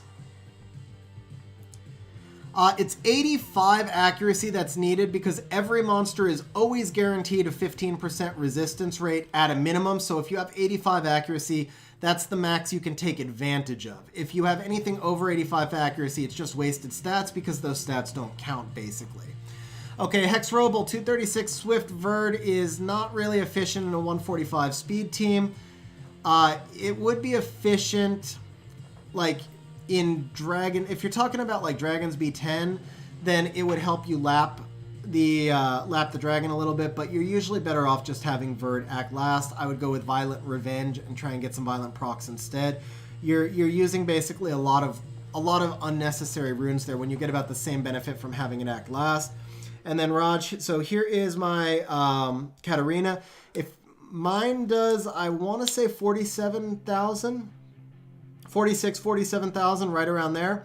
But if you didn't catch it, I just released a video on building a Quebcata Bale team where I actually go in depth. I show the Katarina and then I show specifically how to calculate her damage in the optimizer as well. So that's actually the last video on my channel, literally the most recent one posted.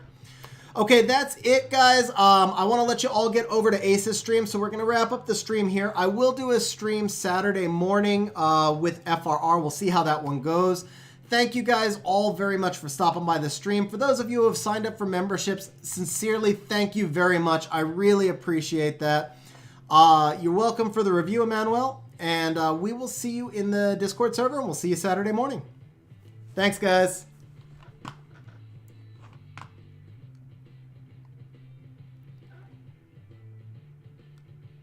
Thanks, Sim. Thanks, Garv. Have a good night, guys. Or morning for those of you in the EU.